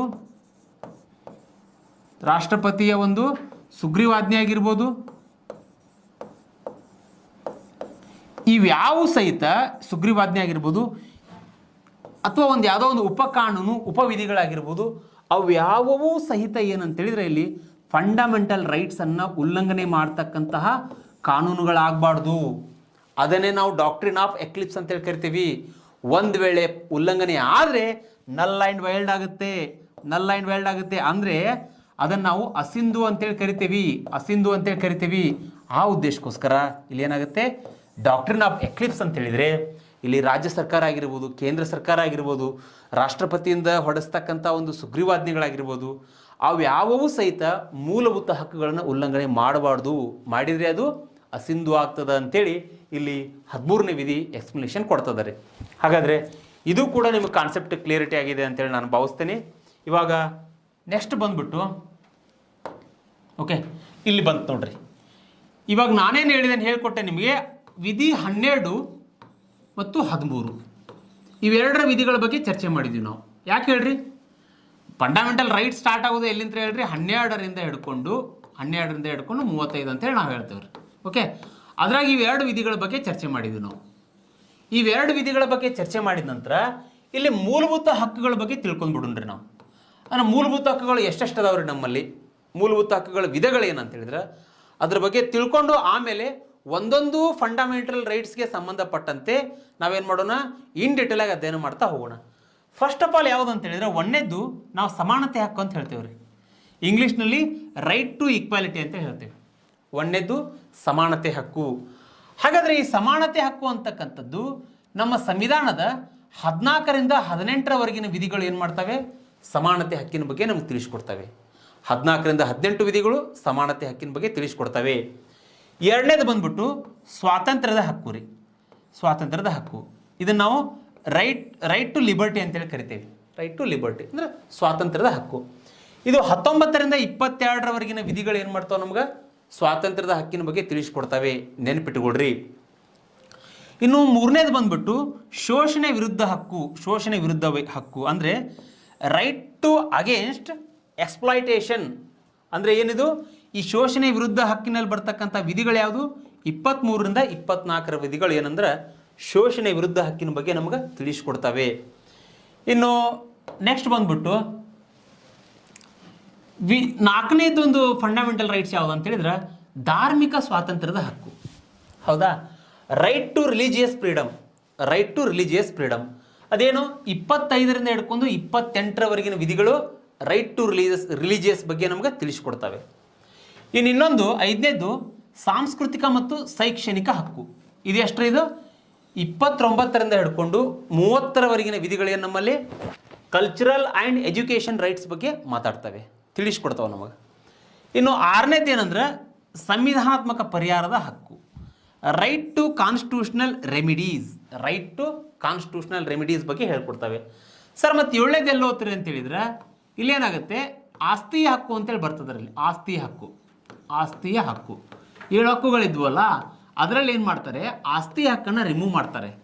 1978ನಲ್ಲಿ ಏನು ಮಾಡ್ತಾರೆ, 44 ಅಮೆಂಡ್ಮೆಂಟ್ ಮಾಡೋದ್ರ ಮೂಲಕವಾಗಿ 44 ಅಮೆಂಡ್ಮೆಂಟ್ ಮಾಡೋದ್ರ ಮೂಲಕವಾಗಿ ಏನು ಮಾಡ್ತಾರೆ, ಆಸ್ತಿಯ ಹಕ್ಕನ್ನು ಇಲ್ಲಿ ರಿಮೂವ್ ಮಾಡಲಾಗಿದೆ, ತೆಗೆದು ಹಾಕಲಾಗಿದೆ. ನೆನಪಿಟ್ಟುಕೊಡ್ರಿ, ಈ ಅಮೆಂಡ್ಮೆಂಟ್ ಬಗ್ಗೆ ಎಷ್ಟೋ ಸಾರಿ PC, sub inspector, SD, FD ಮುಂತಾದ ಪರೀಕ್ಷೆಗಳಲ್ಲಿ ಆಸ್ತಿಯ ಹಕ್ಕಿನಲ್ಲಿ ಬರ್ತಕ್ಕಂಥ ಅಮೆಂಡ್ಮೆಂಟ್ ಬಗ್ಗೆ ಪ್ರಶ್ನೆ ಕೇಳಿದ್ದಾರೆ. ಆ ಉದ್ದೇಶಕ್ಕೋಸ್ಕರ ಇದನ್ನು ಒತ್ತಿ ಹೇಳ್ತಾ ಇದ್ದೀನಿ. ಪ್ರೆಸೆಂಟ್ ಇವಾಗ ಏನಂತ ಹೇಳಿದ್ರೆ, ಈ ಆಸ್ತಿಯ ಹಕ್ಕು ಅಂತಕ್ಕಂಥದ್ದು ಲೀಗಲ್ ರೈಟ್ ಆಗಿದೆ, ಕಾನೂನುಬದ್ಧ ಹಕ್ಕಾಗಿದೆ. ಇದು ಕಾನೂನುಬದ್ಧ ಹಕ್ಕು, ಲೀಗಲ್ ರೈಟ್ ಆಗಿದೆ, ನೆನ್ಪಿಟ್ಟುಕೊಡ್ರಿ. ಹಾಗಾದರೆ ನಾವೇನು ಮಾಡಿದ್ದೀವಿ ಅಂತ ಹೇಳಿದರೆ, ಇಲ್ಲಿ ಫಂಡಮೆಂಟಲ್ ರೈಟ್ಸ್ನಲ್ಲಿ ಬರ್ತಕ್ಕಂಥ ವಿಧಗಳ ಬಗ್ಗೆ ಒಂದೊಂದು ವಿಧಗಳ ಯಾವ್ಯಾವ ಹಂತದಲ್ಲಿದ್ದಾವೆ ಅಂತೇಳಿ ತಿಳಿಸ್ಕೊಟ್ಟೆ. ಹಾಗಾದರೆ ಡಿಯರ್ ಸ್ಟೂಡೆಂಟ್ಸು, ಈಗೇನು ಮಾಡೋಣ ಅಂತೇಳಿದರೆ, ಆ ಒಂದೊಂದು ವಿಧಗಳಲ್ಲಿ ಬರ್ತಕ್ಕಂಥ ಮಾಹಿತಿಯನ್ನು ಇನ್ ಡೀಟೇಲಾಗಿ ಓದ್ತಾ ಹೋಗೋಣ. ಓಕೆ, ತಿಳ್ಕೊಳ್ತಾ ಹೋಗೋಣ. ಇಲ್ಲಿ 1ನೇದು ಬಂದ್ಬಿಟ್ಟು ಸಮಾನತೆ ಹಕ್ಕು ರೀ, ವೆರಿ ಇಂಪಾರ್ಟೆಂಟು. ಸಮಾನತೆ ಹಕ್ಕಿನಲ್ಲಿ ಬರ್ತಕ್ಕಂಥ ವಿಧಿಗಳು ಎಷ್ಟು ನಮ್ಮದು 14ರಿಂದ 18 ವಿಧಿಗಳನ್ನು ನೆನ್ಪಿಟ್ಕೊಳ್ಬೇಕು. ಕೆಲವೊಂದಿಷ್ಟು ಜನ ಸಂವಿಧಾನ ಅಂತೇಳಿದ್ರೆ ಸಂವಿಧಾನದ 1ನೇ ವಿಧಿಯಿಂದ ಹಿಡ್ಕೊಂಡು 395ರ ವಿಧಿವರೆಗೂ ಪೇಪಟ್ ಹಾಕ್ತಾರೆ. ಹಂಗೆ ಓದಬೇಡ್ರಿ. ಕೆಲವೊಂದಿಷ್ಟು ಕಾನ್ಸೆಪ್ಟ್ಗಳು ಪರೀಕ್ಷೆಯಲ್ಲಿ ಕೇಳ್ತಾರೆ, ಅಂತಹವುಗಳನ್ನು ನೀವೇನು ಮಾಡಬೇಕು, ನೆನ್ಪಿಟ್ಕೊಳ್ಬೇಕಾಗ್ತದೆ. ಫಂಡಮೆಂಟಲ್ ರೈಟ್ಸ್ನಲ್ಲಿ ಬರ್ತಕ್ಕಂಥ ಎಲ್ಲ ವಿಧಿಗಳು ಇಂಪಾರ್ಟೆಂಟ್ ರೀ. ಪ್ರಶ್ನೆ ಕೇಳ್ತಾರೆ. ಅದನ್ನು ಯಾಕೆ ಕೇಳ್ತಾರೆ ಅಂತೇಳಿದರೆ, ಸಂವಿಧಾನದ ಆತ್ಮ ಮತ್ತು ಹೃದಯ ಅಂತೇಳಿ ಅಂಬೇಡ್ಕರ್ ಅವರೇ ಹೇಳಿಬಿಟ್ಟಿದ್ದಾರೆ. ಹಾಗಿದ್ದಾಗ ನಾವು ಆ ವಿಧಿಗಳನ್ನು ನೆಗ್ಲೆನ್ಸಿ ಮಾಡಬಾರ್ದು, ಅವುಗಳನ್ನ ಸರಿಯಾಗಿ ಓದ್ಕೊಳ್ಬೇಕು. ಅದ್ರಾಗ 1ನೇದು ಸಮಾನತೆ ಹಕ್ಕು. ಏನು ರೀ ಸರ್ ಸಮಾನತೆ ಹಕ್ಕು ಅಂತಂದ್ರೆ ಏನಂತೇಳಿದ್ರೆ, ಇಲ್ಲಿ ನೋಡ್ರಿ, ಮೊದಲು ನಾವೇನು ಮಾಡೋಣ, ಸಮಾನತೆ ಹಕ್ಕಿನಲ್ಲಿ ಬರ್ತಕ್ಕಂಥ 2 ವಿಧಗಳ ಬಗ್ಗೆ ಚರ್ಚೆ ಮಾಡೋಣ ರೀ. ಅದರಲ್ಲಿ 1ನೇದು ಬಂದ್ಬಿಟ್ಟು ಕಾನೂನಿನ ಮುಂದೆ ಎಲ್ಲರೂ ಸಮಾನರು. ಕಾನೂನಿನ ಮುಂದೆ ಎಲ್ಲರೂ ಸಮಾನರು. ಈ ಪರಿಕಲ್ಪನೆಯನ್ನು ನಾವು ಬ್ರಿಟನ್ ಸಂವಿಧಾನದಿಂದ ತೆಗೆದುಕೊಂಡಿದ್ದೇವೆ. Equality before law, equality before law, ನೆನ್ಪಿಟ್ಕೊಡ್ರಿ. ಈಕ್ವಾಲಿಟಿ ಬಿಫೋರ್ ಲಾ, ಈ ಕಾನ್ಸೆಪ್ಟನ್ನು ನಾವು ಎಲ್ಲಿಂದ ತೆಗೆದುಕೊಂಡಿದ್ದೇವೆ ರೀ, ಬ್ರಿಟನ್ ಇಂತ್ರ. ನೆನ್ಪಿಟ್ಕೊಳ್ರಿ, ಪ್ರಶ್ನೆ ಕೇಳ್ತಾರೆ. ಇನ್ನೊಂದು ಬರ್ತದೆ ರೀ, ಈಕ್ವಲ್ ಪ್ರೊಟೆಕ್ಷನ್ ಆಫ್ ಲಾ, ಅದನ್ನು ಹೇಳ್ತೇನೆ ನಿಮಗೆ ನಾನು. ಅದನ್ನು ಅಮೇರಿಕಾದಿಂದ ತೆಗೆದುಕೊಂಡಿದ್ದೇವೆ ರೀ. ಫಸ್ಟ್ ಇದ್ರ ಬಗ್ಗೆ ತಿಳ್ಕೊಳ್ಳೋಣ ನಾವು. ಈಕ್ವಾಲಿಟಿ ಬಿಫೋರ್ ಲಾ ಇದನ್ನು ನಾವು ಬ್ರಿಟನ್ನಿಂದ ತೆಗೆದುಕೊಂಡಿದ್ದೇವೆ ರೀ. ಏನು ರೀ ಸರ ಸಮಾನತೆ ಹಕ್ಕಿನಲ್ಲಿ ಬರ್ತಕ್ಕಂಥದ್ದು, ಕಾನೂನು ಮುಂದೆ ಸಮಾನತೆ ಅಂದರೆ ಏನು ರೀ ಅಂತ ಹೇಳಿದ್ರೆ, ಒಂದು ತಿಳ್ಕೊಡ್ರಿ. ಇಲ್ಲಿ ಕಾನೂನು ಅಂದ ತಕ್ಷಣ, ಲಾ ಅಂದ ತಕ್ಷಣ ಏನಂತೇಳಿದರೆ, ಇಲ್ಲಿ ಕಾನೂನಿನ ಎದುರಿನಲ್ಲಿ ಪ್ರತಿಯೊಬ್ಬ ವ್ಯಕ್ತಿ ಕೂಡ ಸಮಾನರು. ಹೌದಾ? ಅದು ಯಾವುದೋ ಒಬ್ಬ ಮೇಲ್ವರ್ಗದ ವ್ಯಕ್ತಿ ಇರ್ಬೋದು, ಮೇಲ್ವರ್ಗದ ವ್ಯಕ್ತಿ ಇರ್ಬೋದು, ಕೆಳವರ್ಗದ ವ್ಯಕ್ತಿ ಇರ್ಬೋದು, ಅಗರ್ಭ ಶ್ರೀಮಂತ ಇರ್ಬೋದು, ದೊಡ್ಡ ಅಧಿಕಾರಿ ಇರ್ಬೋದು, ಯಾರಾದರೂ ಸರಿ ರೀ. ಕಾನೂನು ಅಂದ ತಕ್ಷಣ ಆ ವ್ಯಕ್ತಿಗೆ ಕಾನೂನು ಬದ್ಧವಾಗೇ ಇರ್ಬೇಕು. ಅವನು ಕಾನೂನು ವಿರುದ್ಧವಾಗಿ ಅವನನ್ನು ನಾವು ಎತ್ತಿ ಹಿಡೋಕ್ಕಾಗೋದಿಲ್ಲ. ಆ ಉದ್ದೇಶಕ್ಕೋಸ್ಕರ ಇಲ್ಲಿ ಮೇಲ್ವರ್ಗ ಆಗಿರ್ಬೋದು, ಕೆಳವರ್ಗ ಆಗಿರ್ಬೋದು, ಶ್ರೀಮಂತ ಆಗಿರ್ಬೋದು, ದೊಡ್ಡ ಆಫೀಸರ್ಸ್ ಆಗಿರ್ಬೋದು, ಎಲ್ಲರಿಗೂ ಒಂದೇ ಕಾನೂನು. ಹೀಗಾಗಿ ಇಲ್ಲಿ ಕಾನೂನು ಮುಂದೆ ಸಮಾನತೆ ಅಂತಕ್ಕಂಥ ಅಂಶವನ್ನು ಬ್ರಿಟನ್ ಸಂವಿಧಾನ ತೆಗೆದುಕೊಂಡಿದ್ದೀವಿ. ಇನ್ನೂ ಒಂದು ಎಕ್ಸಾಂಪಲ್ ಕೊಟ್ಟು ಹೇಳ್ತೇನೆ ನಿಮಗೆ ನಾನು. ಈಗ ನೋಡ್ರಿ, ಫಾರ್ ಎಕ್ಸಾಂಪಲ್ ಇವಾಗ ಏನಂತ ಹೇಳಿದ್ರೆ, ಅಂಬಾನಿ ಅಂತ ತಗೊಳ್ರಿ. ಅಂಬಾನಿ ಇಲ್ಲೊಬ್ಬ ಕಾರ್ಮಿಕ. ಹೌದಾ? ಅಂಬಾನಿ ಕಾರ್ಮಿಕ. ಇಲ್ಲಿ ಅಂಬಾನಿ ಒಂದು ವೇಳೆ ಮರ್ಡರ್ ಮಾಡಿದರೆ, ಓಕೆ, ಕಾರ್ಮಿಕ ಮರ್ಡರ್ ಮಾಡಿದರೆ, ಈ ಅಂಬಾನಿಗೂ ಕಾನೂನಿನ ಪ್ರಕಾರ ಅವಂಗೆ ಅದೇ ಶಿಕ್ಷೆ ನೀಡಲಾಗ್ತದ. ಹೌದಾ? 302 ಕೆ ಅದ ರೀ ನಮ್ಮಲ್ಲಿ. IPC 302 ಅದ ನಮ್ಮಲ್ಲಿ. ಕಾರ್ಮಿಕ ಏನಾದ್ರು ಮರ್ಡರ್ ಮಾಡಿದ್ರು ಅವಂಗೂ ಅದೇ ಶಿಕ್ಷೆ ನೀಡಲಾಗ್ತದ. ಇಬ್ಬರಿಗೂ ಒಂದೇ ಶಿಕ್ಷೆ. ಇಲ್ಲಿ ಅಂಬಾನಿ ಶ್ರೀಮಂತ ಅದಾನ, ಅವನು ದೊಡ್ಡವನದಾನ, ಅವನನ್ನು ನಾವು ಕಾನೂನಿನ ವಿರುದ್ಧವಾಗಿ ರಕ್ಷಣೆ ಮಾಡ್ಲಿಕ್ಕೆ ಆಗೋದಿಲ್ಲ. ಅವನಿಗೂ ಅದೇ ಶಿಕ್ಷೆ ಇರಬೇಕು, ಇಲ್ಲೊಬ್ಬ ಬಡ ಕಾರ್ಮಿಕನಿಗೂ ಅದೇ ಶಿಕ್ಷೆ ಇರಬೇಕು. ಇಂತಹ ಪರಿಕಲ್ಪನೆಯನ್ನು ನಮ್ಮಲ್ಲಿ ಮುಖ್ಯವಾಗಿ ಯಾರು ಅಂತೇಳಿದ್ರೆ, ಒಬ್ಬ ಫೇಮಸ್ ಥಿಂಕರ್ ಬರ್ತಾನೆ ರೀ, ಬ್ರಿಟನ್ನಲ್ಲಿರ್ತಕ್ಕಂಥ AV ಡೈಸಿ ಅಂತೇಳಿ. ನೆನ್ಪಿಟ್ಕೊಳ್ರಿ, ವೆರಿ ವೆರಿ ಇಂಪಾರ್ಟೆಂಟ್ ರೀ. ಇವನು AV ಡೈಸಿ ಅಂತೇಳಿ ಒಬ್ಬ ಫೇಮಸ್ ಥಿಂಕರ್ ರೀ, ಇವನು ಪ್ರೊಫೆಸರ್. ಇವನೇನು ಮಾಡ್ತಾನೆ ಅಂತ ಹೇಳಿದರೆ, ರೂಲ್ ಆಫ್ ಲಾ ಅಂತಕ್ಕಂಥ ಕಾನ್ಸೆಪ್ಟನ್ನು ಕೊಡ್ತಾನೆ ರೀ. Rule of law. Rule of law ಅಂದರೆ ಕಾನೂನಿನ ಎದುರು ಎಲ್ಲರೂ ಸಮಾನರು. ನಮ್ಮಲ್ಲಿ ಕಾನೂನೇ ದೊಡ್ಡದು, ಕಾನೂನು ಬಿಟ್ಟು ಯಾವುದೂ ಇಲ್ಲ ನಮ್ಮಲ್ಲಿ. ಈ ಪರಿಕಲ್ಪನೆ ನಮ್ಮ ಸಂವಿಧಾನ ರಚನಾಕಾರರಿಗೆ ಏನೋ ಇಂಟ್ರೆಸ್ಟ್ ಬಂತು, ಬ್ರಿಟನ್ದಲ್ಲಿರ್ತಕ್ಕಂಥ ಪರಿಕಲ್ಪನೆ. ಆ ಉದ್ದೇಶಕ್ಕೋಸ್ಕರನೇ ಇದನ್ನ ಏನು ಮಾಡಿದ್ವಿ ನಾವು ನಮ್ಮ ಸಂವಿಧಾನದಲ್ಲಿ ಅಳವಡಿಸ್ಕೊಂಡ್ವಿ. ಅಂದರೆ ನಮ್ಮಲ್ಲಿ ಏನಿಲ್ಲ, ಪೊಲೀಸ್ ಆಡಳಿತ ವ್ಯವಸ್ಥೆ ಇಲ್ಲ, ನಮ್ಮಲ್ಲಿ ಪೊಲೀಸ್ ಆಡಳಿತ ವ್ಯವಸ್ಥೆ ಇಲ್ಲ. ಓಕೆ, ನಮ್ಮಲ್ಲಿ ಏನದ ಅಂತ ಹೇಳಿದ್ರೆ ರೂಲ್ ಆಫ್ ಲಾ ಇದೆ, ರೂಲ್ ಆಫ್ ಲಾ ಇದೆ ನಮ್ಮಲ್ಲಿ. ಅಂದರೆ ರೂಲ್ ಆಫ್ ಲಾ ಅಂತ ಹೇಳಿದ್ರೆ ಒಂದು ಅರ್ಥ ಮಾಡ್ಕೊಡ್ರಿ, ಇಲ್ಲಿ ಕಾನೂನಿನ ಎದುರು ಎಲ್ಲರೂ ಸಮಾನರು. ಇಲ್ಲಿ ಪೊಲೀಸರು ಸಿಕ್ಕಂಗೆ ಒಬ್ಬ ವ್ಯಕ್ತಿಯನ್ನು ಬಂಧಿಸುವಂತಿಲ್ಲ, ಪೊಲೀಸರು ತಮಗೆ ತೋಚಿದ ಹಾಗೆ ಕೆಲಸವನ್ನು ಮಾಡುವಂತಿಲ್ಲ. ನೊಂದಂಥ ವ್ಯಕ್ತಿ ಬಂದರೆ ಅವನ ಸಮಸ್ಯೆಯನ್ನು ಕೇಳಿ ಅದಕ್ಕೆ ಆಲಿಸ್ತಕ್ಕಂಥ ಕರ್ತವ್ಯಗಳನ್ನು ಪೊಲೀಸರು ಮಾಡಬೇಕು. ಅದು ಯಾವ ಮುಖಾಂತರ ಮಾಡಬೇಕು? ಕಾನೂನಿನ ಮುಂದೆ ಸಮಾನತೆ, it means rule of law ಆಧಾರದ ಮೇಲೆ ಅವ್ರು ಮಾಡಬೇಕಾಗ್ತದೆ. ಓಕೆ, ಹೀಗಾಗಿ ಈ ಸಮಾನತೆ ಹಕ್ಕು ಅಂತಕ್ಕಂಥದ್ದು ತುಂಬ ಅತಿ ಹೆಚ್ಚು ಇಂಪಾರ್ಟೆಂಟ್ ಆಗ್ತದೆ, ನೆನ್ಪಿಟ್ಕೊಡ್ರಿ. ಹಾಗಾದರೆ ಸಮಾನತೆ ಹಕ್ಕಿನ ಬಗ್ಗೆ ನಿಮ್ಗೆ ಅರ್ಥ ಆಗಿದೆ ಅಂತೇಳಿ ನಾನು ಭಾವಿಸ್ತೀನಿ. ಈಗ ನೆಕ್ಸ್ಟು ಸಮಾನತೆ ಹಕ್ಕಿನಲ್ಲಿ ಬರ್ತಕ್ಕಂಥದ್ದು ಇನ್ನೊಂದು ಕಾನ್ಸೆಪ್ಟು, ಅದ್ರ ಬಗ್ಗೆ ತಿಳ್ಕೊಳ್ಳೋಣ ನಾವು. ಇಲ್ಲಿ ನೋಡ್ರಿ, ಈಕ್ವಲ್ ಪ್ರೊಟೆಕ್ಷನ್ ಆಫ್ ಲಾ, ಇದು ಕೂಡ ಹೇಳ್ತೇನೆ ನಿಮ್ಮನ್ನ. ಕಾನೂನಿನ ಮುಂದೆ ಸಮಾನತೆ ಬ್ರಿಟನ್ ಸಂವಿಧಾನ ಅಂತ ತೆಗೆದುಕೊಂಡಿವ್ರು ನಾವು. ಅಂದರೆ ಇಲ್ಲಿ ಏನಾಗುತ್ತೆ, Indian constitution is borrowed from many countries. ಅಂದರೆ ಭಾರತದ ಸಂವಿಧಾನ ಏನಾಗಿದೆ, ಹಲವಾರು ರಾಷ್ಟ್ರಗಳಿಂದ ನಾವೇನು ಮಾಡ್ಕೊಂಡಿದ್ದೇವೆ ಅಂತೇಳಿದ್ರೆ ಎರವಲಾಗಿ ತೆಗೆದುಕೊಂಡಿದ್ದೇವೆ. ಹಾಗಾಗಿ ನಾವೇನು ಮಾಡ್ತಾ ಇದ್ದೀವಿ, ಯಾವ ರಾಷ್ಟ್ರದಿಂದ ಕಾನೂನಿನ ಸಮಾನ ರಕ್ಷಣೆ ತೆಗೆದುಕೊಂಡಿದ್ದೇವೆ ಅಂತ ಹೇಳಿದ್ರೆ ನಾವು ಅಮೇರಿಕಾ ಸಂವಿಧಾನದಿಂದ ತೆಗೆದುಕೊಂಡಿದ್ದೇವೆ, ಯು ಎಸ್ ಎ ಅಂತ ತೆಗೆದುಕೊಂಡಿದ್ದೀವಿ. ಇದಕ್ಕೆ ಇಂಗ್ಲೀಷ್ನಾಗ ಏನಂತಾರೆ ಸರ್ ಅಂದರೆ equal protection of law. Equal protection of law, equal protection of law. Sir ಏನ್ರಿ sir equal protection of law ಅಂತ ಹೇಳಿದ್ರೆ, ಕಾನೂನಿನ ಮುಂದೆ ಸಮಾನ ರಕ್ಷಣೆ ಅಂದರೆ ಏನ್ರಿ? ಇಲ್ಲಿ ಕಾನೂನಿನ ಎದುರಿನಲ್ಲಿ ಪ್ರತಿಯೊಬ್ಬ ವ್ಯಕ್ತಿಯೂ ಕೂಡ ಸಮಾನನೇ. ಇಲ್ಲಿ ಕಾನೂನು ಪ್ರತಿಯೊಬ್ಬ ವ್ಯಕ್ತಿಗೂ ಕೂಡ ಕಾನೂನು ಒಂದೇ ಇರ್ತದೆ, ಹೌದಾ?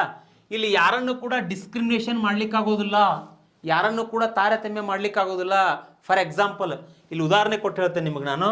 ಒಬ್ಬ ನೋಡ್ರಿ, ಇಲ್ಲಿ ಒಬ್ಬ ವ್ಯಕ್ತಿ ಅದಾನ ಅಂತ ತಿಳ್ಕೊಡ್ರಿ, ಹೌದಾ? ಒಬ್ಬ ವ್ಯಕ್ತಿ, ಓಕೆ, ಇಲ್ಲೊಬ್ಬ ವ್ಯಕ್ತಿ ಅದಾನೆ, ಹೌದಾ? ಇಲ್ಲೊಬ್ಬ ವ್ಯಕ್ತಿ ಅದಾನೆ, ಹೌದಾ? ಇವನು ಫಾರ್ ಎಕ್ಸಾಂಪಲ್ ಇವಾಗ ಒಬ್ಬ ಪಿ ಸಿ ಅಂತ ತಿಳ್ಕೊಡ್ರಿ ಇವನು, ಓಕೆ? ಇವರೊಬ್ರು ಡಿ ಸಿ ಅಂತ ತಿಳ್ಕೊಡ್ರಿ, ಓಕೆ? ಎಲ್ಲೋ ಹೋಗ್ಬೇಕಾದ್ರೆ ಹೆಲ್ಮೆಟ್ ಇಲ್ಲದೆ ಹೋಗ್ತಾ ಇರ್ತಾರೆ, ಇವರು ಹೆಲ್ಮೆಟ್ ಇಲ್ಲದೆ ಹೋಗ್ತಾ ಇರ್ತಾರೆ.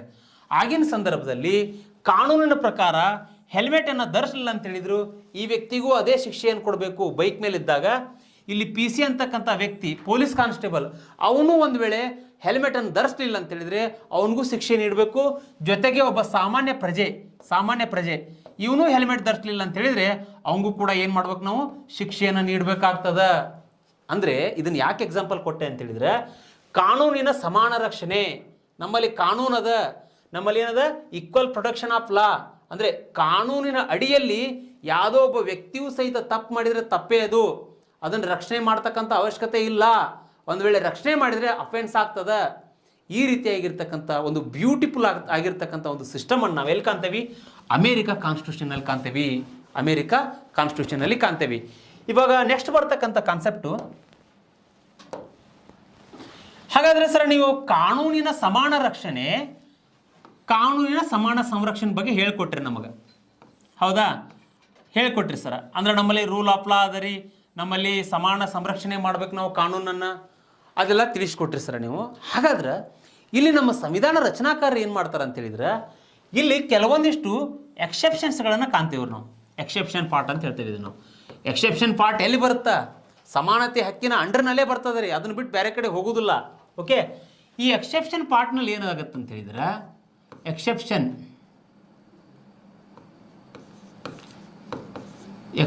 ಪಾರ್ಟ್ನಲ್ಲಿ ಏನಾಗುತ್ತೆ ಅಂತ ಹೇಳಿದ್ರೆ, ಇಲ್ಲಿ ಮುಖ್ಯವಾಗಿ ಇದನ್ನ ಅಪವಾದಗಳು ಅಂತ ಹೇಳ್ತೇವೆ ನಾವು, ವಿನಾಯಿತಿಗಳು ಅಂತ ಹೇಳ್ತೇವೆ, ಹೌದಾ?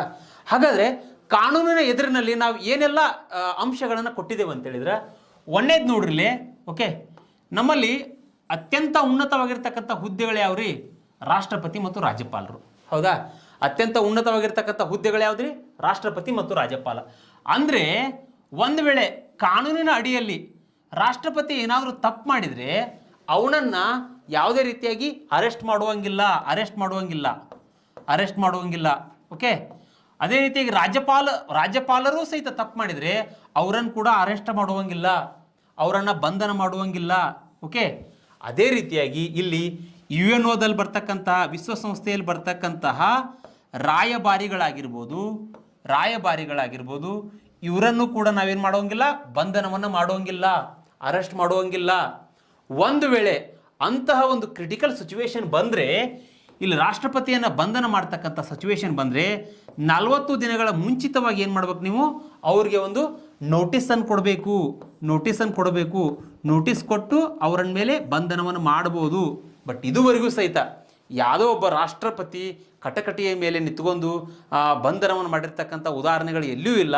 ಯಾಕಂತೇಳಿದರೆ ನಮ್ಮ ಸಂವಿಧಾನದ ಅತ್ಯಂತ ದೊಡ್ಡದಾಗಿರ್ತಕ್ಕಂಥ ಸ್ಥಾನವನ್ನು ನಾವೇನು ಮಾಡಿದ್ದೀವಿ, ರಾಷ್ಟ್ರಪತಿ ಮತ್ತು ರಾಜ್ಯಪಾಲರಿಗೆ ಕೊಟ್ಟಿದ್ದೀವಿ. ಹೀಗಾಗಿ ಏನಾಗುತ್ತೆ ಅಂತೇಳಿದರೆ ಇಲ್ಲಿ ರಾಷ್ಟ್ರಪತಿ, ರಾಜ್ಯಪಾಲ ಜೊತೆಗೆ ವಿಶ್ವಸಂಸ್ಥೆಯ ರಾಯಭಾರಿಗಳು, ಅಂಬಾಸಿಡರ್ಗಳು ಏನದಾರಲ್ಲ ಅವ್ರಿಗೆ ನಾವು ಕಾನೂನಿನ ಪ್ರಕಾರ ಸಂರಕ್ಷಣೆಯನ್ನು ಕೊಟ್ಟಿದ್ದೀವಿ, ಕಾನೂನಿನ ಪ್ರಕಾರ ಅವ್ರಿಗೆ ವಿನಾಯಿತಿಗಳನ್ನು ಕೊಟ್ಟಿದ್ದೀವಿ. ಅವರು ಒಂದು ವೇಳೆ ತಪ್ಪನ್ನು ಮಾಡಿದರೆ ಅವರನ್ನು ಅರೆಸ್ಟ್ ಮಾಡುವಂಗಿಲ್ಲ.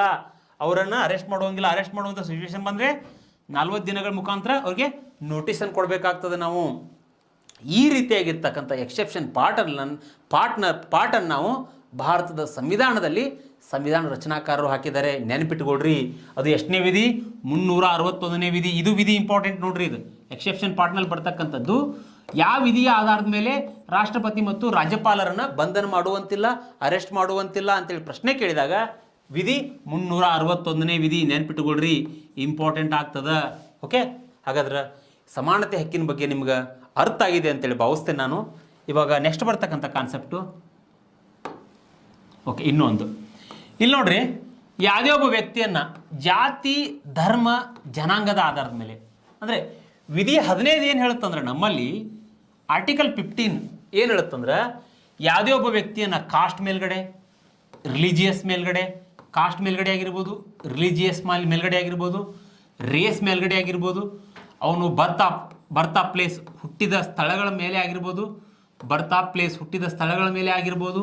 ಓಕೆ, ಅವನನ್ನು ಯಾವುದೇ ರೀತಿಯಾಗಿ ನಾವೇನು ಮಾಡಬಾರ್ದು, ತಾರತಮ್ಯ ಮಾಡಬಾರ್ದು.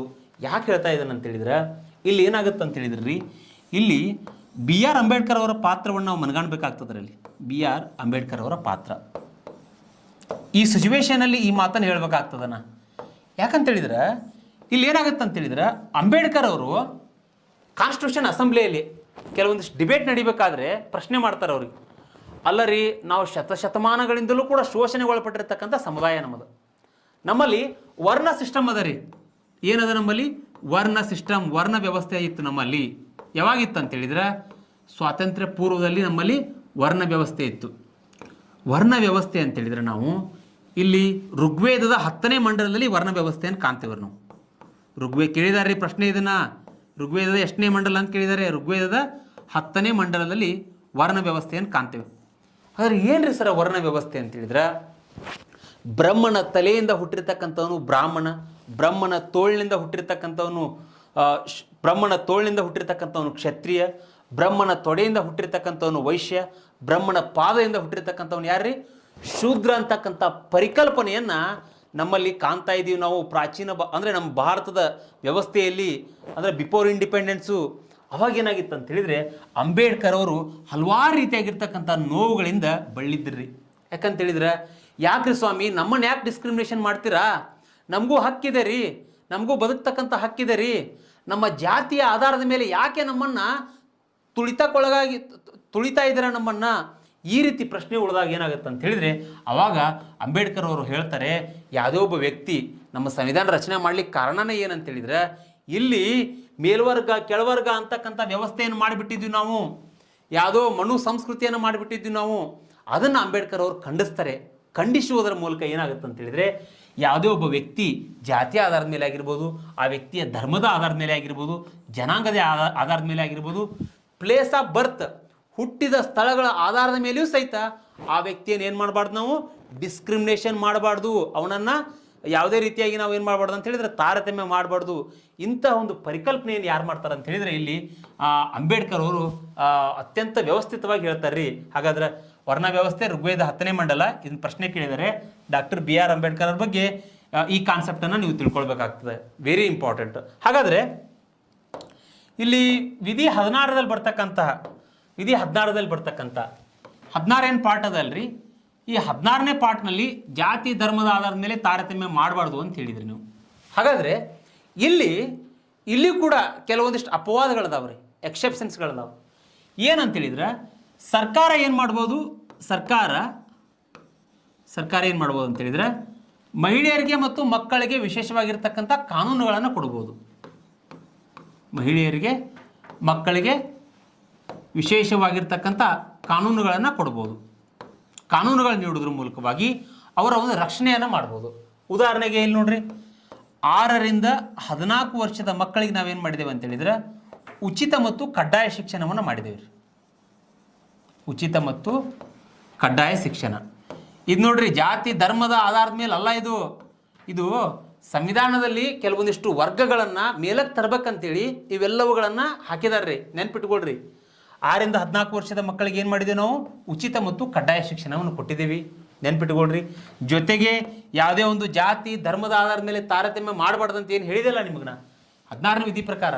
ಹಾಗಾದರೆ ಇಲ್ಲಿ ಕೆಲವೊಂದಿಷ್ಟು ಶೋಷಿತ ಸಮುದಾಯಗಳ್ರಿ, ಶತಮಾನಗಳಿಂದಲೂ ಸಹಿತ ಶೋಷಣೆಗೆ ಒಳಪಟ್ಟಿರ್ತಕ್ಕಂಥ ಸಮುದಾಯಗಳ್ರಿ, SC ಆಗಿರ್ಬೋದು, ST ಆಗಿರ್ಬೋದು, OBC ಆಗಿರ್ಬೋದು. ಓಕೆ, ಈ ವರ್ಗಗಳನ್ನು ಮೇಲೆ ತರಬೇಕಂತೇಳಿ ನಾವೇನು ಮಾಡಿದ್ದೇವೆ ಅಂತೇಳಿದ್ರೆ ನಮ್ಮ ಸಂವಿಧಾನದಲ್ಲಿ ಕೆಲವೊಂದಿಷ್ಟು ಸೌಲಭ್ಯಗಳನ್ನು, ರೆಮಿಡೀಸ್ಗಳನ್ನು ಕೊಟ್ಟಿದ್ದೇವೆ ರೀ. ಅಂದರೆ ಈ ವ್ಯಕ್ತಿಗಳು ಕಲಿತಾರಂತೇಳಿದರೆ ಇವ್ರಿಗೆ ಸಂವಿಧಾನದಲ್ಲಿ ಏನಂದ್ರೆ ಫೀಸ್ ಕನ್ಸೆಷನ್ ಮಾಡಿದ್ದೇವೆ ನಾವು, ಫೀಸ್ ಕನ್ಸೆಷನ್ ಮಾಡಿದ್ದೀವಿ, ಸ್ಕಾಲರ್ಶಿಪ್ಗಳನ್ನು ಕೊಡ್ತಾ ಇದ್ದೀವಿ, ಉದ್ಯೋಗದಲ್ಲಿ ಮೀಸಲಾತಿಯನ್ನು ಕೂಡ ಕೊಡ್ತಾ ಇದ್ದೇವೆ ನಾವು, ಎಂಪ್ಲಾಯ್ಮೆಂಟ್ನಲ್ಲಿ ಏನು ಮಾಡ್ತಾ ಇದ್ದೀವಿ, ರಿಸರ್ವೇಷನನ್ನು ಕೊಡ್ತಾ ಇದ್ದೇವೆ ನಾವು. ಸರಿ, ಯಾಕೆ ಕೊಡ್ತಾ ಇದ್ದೀರ ಅಂತೇಳಿದ್ರೆ ನೀವು ಗಮನಿಸ್ಬೋದ್ರಿ, ಆ ವ್ಯಕ್ತಿಗಳು ಸಹಿತ ಇದುವರೆಗೂ ಸಹಿತ ಏನಂತೇಳಿದ್ರೆ ಕೆಲವೊಂದಿಷ್ಟು ಸಮಾಜಮುಖಿಯಾಗಿ ಬದುಕ್ತಾ ಇಲ್ಲ, ಹಿಂದುಳಿದ ವರ್ಗದವರಿದ್ದಾರೆ, ಎಲ್ಲೋ ಗುಡ್ಡಗಾಡಿನ ಪ್ರದೇಶದಲ್ಲಿ ವಾಸ ಮಾಡ್ತಾ ಇದ್ದಾರೆ, ಅನಕ್ಷರಸ್ಥರಿದ್ದಾರೆ, ಅವರನ್ನು ಮೇಲಕ್ಕೆ ತರಬೇಕಂತೇಳಿ ನಮ್ಮಲ್ಲಿ ಸಂವಿಧಾನ ರಚನಾಕಾರ ಏನು ಮಾಡಿದ್ದಾರೆ, ಈ ಸಮುದಾಯಗಳಿಗೆ ಒಂದು ವಿಶೇಷವಾಗಿರ್ತಕ್ಕಂಥ ಒಂದು ವಿನಾಯಿತಿಗಳನ್ನು ಕೊಟ್ಟಿದ್ದಾರೆ. ಅದೇ ರೀತಿಯಾಗಿ 2019ರಲ್ಲಿ EWS ಎಕನಾಮಿಕ್ ವೀಕರ್ ಸೆಕ್ಷನ್ ಅಂತೇಳಿ ಇವ್ರಿಗೂ ಕೂಡ ಏನು ಮಾಡಿದ್ದೇವೆ ಅಂತೇಳಿದರೆ ನಾವು 10% ಮೀಸಲಾತಿಯನ್ನು ಕೊಟ್ಟಿದ್ದೇವೆ, 10% ರಿಸರ್ವೇಷನನ್ನು ಕೊಟ್ಟಿದ್ದೇವೆ ನಾವು. ಓಕೆ, ಇಷ್ಟು ಏನಂತೇಳಿದರೆ ಇಲ್ಲಿ 16ನೇ ವಿಧಿಯಲ್ಲಿ ಬರ್ತಕ್ಕಂಥ ಒಂದು ಎಕ್ಸೆಪ್ಷನ್ ಪಾರ್ಟ್. ಇದು ಕೂಡ ನಿಮ್ಗೆ ಅರ್ಥ ಆಗಿದೆ ಅಂತೇಳಿ ಭಾವಿಸ್ತೇನೆ ನಾನು. ಇನ್ನು ನೆಕ್ಸ್ಟ್ ಬರ್ತಕ್ಕಂಥದ್ದು ಓಕೆ 15ನೇ ವಿಧಿ. ಆ್ಯಕ್ಚುಲಿ ಅದು 16ನೇ ವಿಧಿಯಲ್ಲಿ 15ನೇ ವಿಧಿಯಲ್ಲಿ ಬರ್ತಕ್ಕಂಥ ಒಂದು ಅಂಶ, ಜಾತಿ ಧರ್ಮದ ಆಧಾರದ ಮೇಲೆ ತಾರತಮ್ಯ ಮಾಡಬಾರ್ದು. ಇವಾಗ ನೆಕ್ಸ್ಟ್ ಬರ್ತಕ್ಕಂಥದ್ದು ಏನಂದ್ರೆ ವಿಧಿ 16 ಏನು ಹೇಳುತ್ತೀರಿ ನಮ್ಮಲ್ಲಿ ಅಂತೇಳಿದ್ರೆ ಇಲ್ಲಿ ನೋಡ್ರಿ, ಉದ್ಯೋಗದಲ್ಲಿ ಸಮಾನ ಅವಕಾಶ ರೀ. ವಿಧಿ 16 ಏನು ಹೇಳುತ್ತೆ ನಮ್ಮಲ್ಲಿ, ಉದ್ಯೋಗದಲ್ಲಿ ಸಮಾನ ಅವಕಾಶ. ಅಂದರೆ ಇಲ್ಲಿ ಏನಾಗುತ್ತೆ ಅಂತೇಳಿದರೆ ಯಾವುದೋ ಒಬ್ಬ ವ್ಯಕ್ತಿ ಉದ್ಯೋಗ ಮಾಡ್ಬೇಕಂತೇಳಿ ಬಯಸಿದರೆ ಆ ವ್ಯಕ್ತಿಗೆ ಸಮಾನವಾಗಿರ್ತಕ್ಕಂಥ ಅವಕಾಶವನ್ನು ಕೊಡಬೇಕಾಗ್ತದೆ, ಸಂವಿಧಾನಬದ್ಧವಾಗಿರ್ಬೇಕಾಗ್ತದೆ. ಹಾಗಾದರೆ ಇಲ್ಲಿ ಏನಾಗುತ್ತೆ ಅಂತೇಳಿದರೆ ಕೆಲವೊಂದಿಷ್ಟು ಕಮಿಟಿಗಳು ಬರ್ತಾವೆ. ಅದರಲ್ಲಿ ಇಲ್ಲಿ ಮುಖ್ಯವಾಗಿ ಏನಂತ ಹೇಳಿದ್ರೆ ಮಂಡಲ್ ಕಮಿಟಿ ಬರುತ್ತೆ ರೀ. ಮಂಡಲ್ ಕಮಿಟಿ ಅಂದರೆ ಇದ್ರ ಬಗ್ಗೆ ಯಾಕೆ ಉಲ್ಲೇಖ ಮಾಡ್ತಾ ಇದ್ದೇನೆ ಅಂತೇಳಿದ್ರೆ, ಈ ಮಂಡಲ್ ಕಮಿಟಿ ಏನು ಮಾಡುತ್ತೆ ಅಂತೇಳಿದ್ರೆ ಮೊರಾರ್ಜಿ ಸರ್ಕಾರ ಜಾರಿಗೆ ತೊಗೊಂಬರ್ತದೆ. ಇದನ್ನು ಮೊರಾರ್ಜಿ ಸರ್ಕಾರ ಜಾರಿಗೆ ತೊಗೊಂಬರ್ತದೆ. ಈ ಮಂಡಲ್ ಕಮಿಟಿ ಯಾವ ಒಂದು ವಿಷಯಕ್ಕೆ ಸಂಬಂಧಪಟ್ಟಿದೆ ಅಂತೇಳಿದ್ರೆ ಅದರ್ ಬ್ಯಾಕ್ವರ್ಡ್ ಕ್ಲಾಸಸ್, ಹಿಂದುಳಿದ ವರ್ಗದವರಿಗೆ ಸಂಬಂಧಪಟ್ಟಿರ್ತಕ್ಕಂಥ ಕಮಿಟಿ ಯಾವುದು, ಮಂಡಲ್ ಕಮಿಟಿ.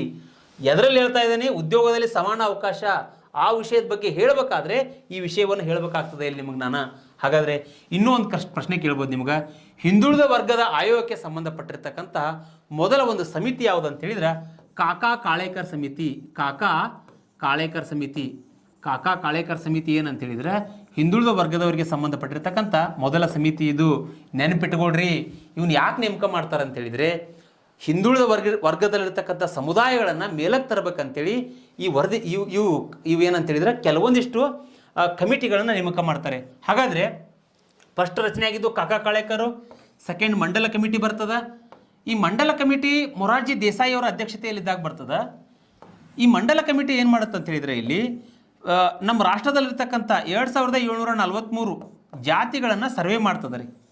ಈ ಜಾತಿಗಳನ್ನು ಸರ್ವೆ ಮಾಡೋದ್ರ ಮೂಲಕವಾಗಿ ಸಾಮಾಜಿಕವಾಗಿ ಆಗಿರ್ಬೋದು, ಸಾಮಾಜಿಕವಾಗಿ ಆಗಿರ್ಬೋದು, ಆರ್ಥಿಕವಾಗಿ ಆಗಿರ್ಬೋದು, ಯಾವ ವ್ಯಕ್ತಿಗಳು ಹಿಂದುಳಿದಾರಲ್ಲ ಆ ವ್ಯಕ್ತಿಗಳನ್ನು ಮೇಲಕ್ಕೆ ತರಬೇಕಂತೇಳಿ ಶಿಫಾರಸನ್ನು ಮಾಡ್ತದ. ಅಂದರೆ ಅವರಿಗೆ 27% ರಿಸರ್ವೇಷನ್ ಕೊಡ್ಬೇಕಂತೇಳಿ ಹೇಳ್ತದ ಮಂಡಲ್ ಕಮಿಟಿ. ಆದರೆ ಈ ಕಮಿಟಿ ಬರುವಂಥ ಸಂದರ್ಭದಲ್ಲಿ ಪಿ ವಿ ನರಸಿಂಹರಾವ್ ಇವರು PM ಇರ್ತಾರೆ. ಇವರು PM ಇದ್ದಾಗ ಪಿ ವಿ ನರಸಿಂಹರಾವ್ ಇವರು PM ಇರುವಂಥ ಸಂದರ್ಭದಲ್ಲಿ ಏನಾಗುತ್ತೆ ಅಂತ ಹೇಳಿದರೆ ಇವರು ಕೂಡ ಒಂದು ಪಾಯಿಂಟನ್ನು ಸೇರಿಸ್ತಾರೆ, ಕ್ರೆಮಿ ಲೇಯರ್ ಅಂತಕ್ಕಂಥದ್ದು. ಕ್ರೆಮಿ ಲೇಯರ್ ಅಂದರೆ ಕ್ರೆಮಿ ಲೇಯರ್ ಅಂತ ಹೇಳಿದರೆ ಇಲ್ಲೇನಂತ ಹೇಳಿದರೆ ಇಲ್ಲಿ ಆದಾಯಕ್ಕಿಂತ ಅತಿ ಹೆಚ್ಚು ಆದಾಯವನ್ನು ಹೊಂದಿರಬಾರ್ದು, ಈ ಪದವನ್ನು ಸೇರಿಸ್ತಾರೆ ಪಿ ವಿ ನರಸಿಂಹರಾವ್ ಅವರು. ಈ ಕ್ರೆಮಿ ಲೇಯರ್ ಆಧಾರದ ಮೇಲೆ ನೀವೇನು ಮಾಡ್ಬೇಕಂತ ಹೇಳಿದರೆ ಹಿಂದುಳಿದ ವರ್ಗದವರಿಗೆ ಮೀಸಲಾತಿಯನ್ನು ಕೊಡಬೇಕು. ಈ ವಿಷಯ ಎಲ್ಲಿ ಹೋಗುತ್ತೆ ಅಂತ ಹೇಳಿದರೆ ಇದು ಆ್ಯಕ್ಚುಲಿ ಸುಪ್ರೀಂ ಕೋರ್ಟ್ವರೆಗೂ ಹೋಗುತ್ತಿದ್ದು. ಸುಪ್ರೀಂ ಕೋರ್ಟ್ವರೆಗೂ ಹೋದಾಗ ಸುಪ್ರೀಂ ಕೋರ್ಟ್ ಒಂದು ತೀರ್ಪು ಕೊಡ್ತದ. ಏನು ತೀರ್ಪು ಕೊಡ್ತದ ಅಂತ ಹೇಳಿದ್ರೆ, ನೀವು ರಿಸರ್ವೇಷನ್ ಕೊಡ್ತಿರಲ್ಲ ಕೊಡ್ರಿ, ಸಾಮಾಜಿಕವಾಗಿ ಆರ್ಥಿಕವಾಗಿ ಕೆಲವೊಂದಿಷ್ಟು ವರ್ಗಗಳದಾವೆ, ನೊಂದಂಥ ವರ್ಗಗಳದಾವೆ, ಆ ವರ್ಗಗಳಿಗೆ ರಿಸರ್ವೇಷನ್ ಕೊಡ್ತಿರಲ್ಲ ಕೊಡ್ರಿ, ನಾವು ಬ್ಯಾಡ್ ಅನ್ನೋದಿಲ್ಲ. ಬಟ್ ಏನಂತ ಹೇಳಿದ್ರೆ ರಿಸರ್ವೇಷನ್ ಯಾವತ್ತೂ ಕೂಡ 50% ಮೀರಬಾರ್ದು ಅಂತ ಹೇಳ್ತದೆ. 50% ರಿಸರ್ವೇಷನ್ ಮೀರಬಾರ್ದು ಅಂತ ಹೇಳ್ತದೆ. ಈಗಾಗಲೇ ತಮಿಳುನಾಡಲ್ಲಿ ಎಷ್ಟಾಗಿದೆ, 69% ರಿಸರ್ವೇಷನ್ ಮೀರಿ ಹೋಗಿದೆ. ಇದ್ರ ಬಗ್ಗೆ ಏನು ಮಾಡ್ತಾ ಇದೆ ಅಂತ ಹೇಳಿದ್ರೆ ಸರ್ಕಾರ ಹಲವಾರು ರೀತಿಯಾಗಿರ್ತಕ್ಕಂಥ ಕ್ರಮಗಳನ್ನು ತೆಗೆದುಕೊಳ್ತಾ ಇದೆ. ಸುಪ್ರೀಂ ಕೋರ್ಟ್ ಸಹಿತ ಇದ್ರ ಬಗ್ಗೆ ಏನು ಮಾಡ್ತಾ ಇದೆ ಅಂತ ಹೇಳಿದ್ರೆ ಕೆಲವೊಂದಿಷ್ಟು ತೀರ್ಪುಗಳನ್ನು ನೀಡೋದ್ರ ಮೂಲಕವಾಗಿ ರಿಸರ್ವೇಷನ್ಗೆ ಸಂಬಂಧಪಟ್ಟಂತೆ ಕೆಲವೊಂದಿಷ್ಟು ಮಾಹಿತಿಗಳನ್ನು ನೀಡ್ತಾ ಇದೆ. ಹಾಗಾದರೆ ಉದ್ಯೋಗದಲ್ಲಿ ಸಮಾನ ಅವಕಾಶ ಅಂತಕ್ಕಂಥದ್ದನ್ನು ನೀವೇನೇನು ತಿಳ್ಕೊಂಡ್ರೆ ಅಂತ ಹೇಳಿದ್ರೆ ಇಲ್ಲಿ ಕಾಕಾ ಕಾಳೇಕರ್ ವರದಿ important, Mandal committee important. Mandal committee ಏನು ಶಿಫಾರಸು ಮಾಡ್ತು, ಎಷ್ಟೊಂದು ಜಾತಿಗಳ ಬಗ್ಗೆ ಮಾಡ್ತು, ಅದ್ರ ಜೊತೆಗೆ ಇಲ್ಲಿ ಮೊರಾರ್ಜಿ ದೇಸಾಯಿ ಸರ್ಕಾರ, ನರಸಿಂಹರಾವ್ ಸರ್ಕಾರ, ಅದರ ಆಧಾರದ ಮೇಲೆ ಇಲ್ಲಿ ಏನಾಗುತ್ತೆ ಅಂತ ಹೇಳಿದ್ರೆ ಸುಪ್ರೀಂ ಕೋರ್ಟ್ನಲ್ಲಿ 50% ರಿಸರ್ವೇಷನ್ ಮೀರಬಾರ್ದು ಅಂತೇಳಿ ಮಾಹಿತಿಯನ್ನು ಕೊಡ್ತದೆ. ಹಾಗಾದರೆ ನೆಕ್ಸ್ಟ್ ಬರ್ತಕ್ಕಂಥದ್ದು ಏನಂದ್ರೆ ಇಲ್ಲಿ ಕೂಡ ಏನಂತ ಹೇಳಿದ್ರೆ ಉದ್ಯೋಗದಲ್ಲಿ ಸಮಾನ ಅವಕಾಶ ಅಂತ ಏನು ಹೇಳಿದ್ನಲ್ಲಿ ನಿಮಗೆ ನಾನು, ಇಲ್ಲಿ ಏನು ಗಮನಿಸ್ಬೋದು ನೀವು, ಇಲ್ಲಿ ಕೂಡ ನಾವೇನು ಮಾಡಿದ್ದೀವಿ, ಉದ್ಯೋಗದಲ್ಲಿ ಎಕ್ಸೆಪ್ಷನ್ ಅಂತ ಹೇಳಿದ್ರೆ ಸೌಲಭ್ಯಗಳನ್ನ ಕೊಟ್ಟಿದ್ದೀವಿ ರೀ ನಾವು. ಉದ್ಯೋಗದಲ್ಲಿ ಸಮಾನ ಅವಕಾಶದಲ್ಲಿ ಸೌಲಭ್ಯಗಳನ್ನ ಕೊಟ್ಟಿದ್ದೇವೆ ನಾವು. ಸರಿ, ಏನು ಸೌಲಭ್ಯಗಳನ್ನ ಕೊಟ್ಟಿದ್ದೇವೆ ಅಂತ ಹೇಳಿದ್ರೆ ಇಲ್ಲಿ ಕೂಡ ನಾವೇನು ಮಾಡಿದ್ದೀವಿ, ಈಗಾಗಲೇ ಮಾತಾಡಿದಂಗೆ SC ಆಗಿರ್ಬೋದು, ST ಆಗಿರ್ಬೋದು, OBC ಆಗಿರ್ಬೋದು, ಈ ವರ್ಗಗಳನ್ನು ನಾವು ಮೇಲ್ಗಡೆ ತರಬೇಕಂತೇಳಿ ಸಂವಿಧಾನಬದ್ಧವಾಗಿರ್ತಕ್ಕಂಥ ಕೆಲವೊಂದಿಷ್ಟು ಕೊಡುಗೆಗಳನ್ನು ಕೊಟ್ಟಿದ್ದೇವೆ. ಅಂದರೆ ಕೊಡುಗೆ ಅಂತ ಹೇಳಿದರೆ ಅವರನ್ನು ಮೇಲಕ್ಕೆ ತರಬೇಕಂತೇಳಿ ಕೆಲವೊಂದಿಷ್ಟು ಮೀಸಲಾತಿಗಳನ್ನು ಕೊಟ್ಟಿದ್ದೀವಿ. ಅದೇ ರೀತಿಯಾಗಿ EWS ಎಕನಾಮಿಕ್ ವೀಕರ್ ಸೆಕ್ಷನ್ 103ನೇ ಅಮೆಂಡ್ಮೆಂಟ್ ಮಾಡೋದ್ರ ಮೂಲಕವಾಗಿ 2019ರಲ್ಲಿ ಇದೇನು ಮಾಡ್ತಾರೆ, ಈ ಒಂದು EWSಗೆ 10% ರಿಸರ್ವೇಷನನ್ನು ಕೊಡ್ತಾರೆ. ಈ ರೀತಿ ತರುವುದರ ಮೂಲಕವಾಗಿ ಏನಾಗುತ್ತೆ ಅಂತ ಹೇಳಿದ್ರೆ ಉದ್ಯೋಗದಲ್ಲಿ ಸಮಾನತೆ ಅಂತೇಳಿ ನಾವು ಕಾಣ್ತೀವಿ.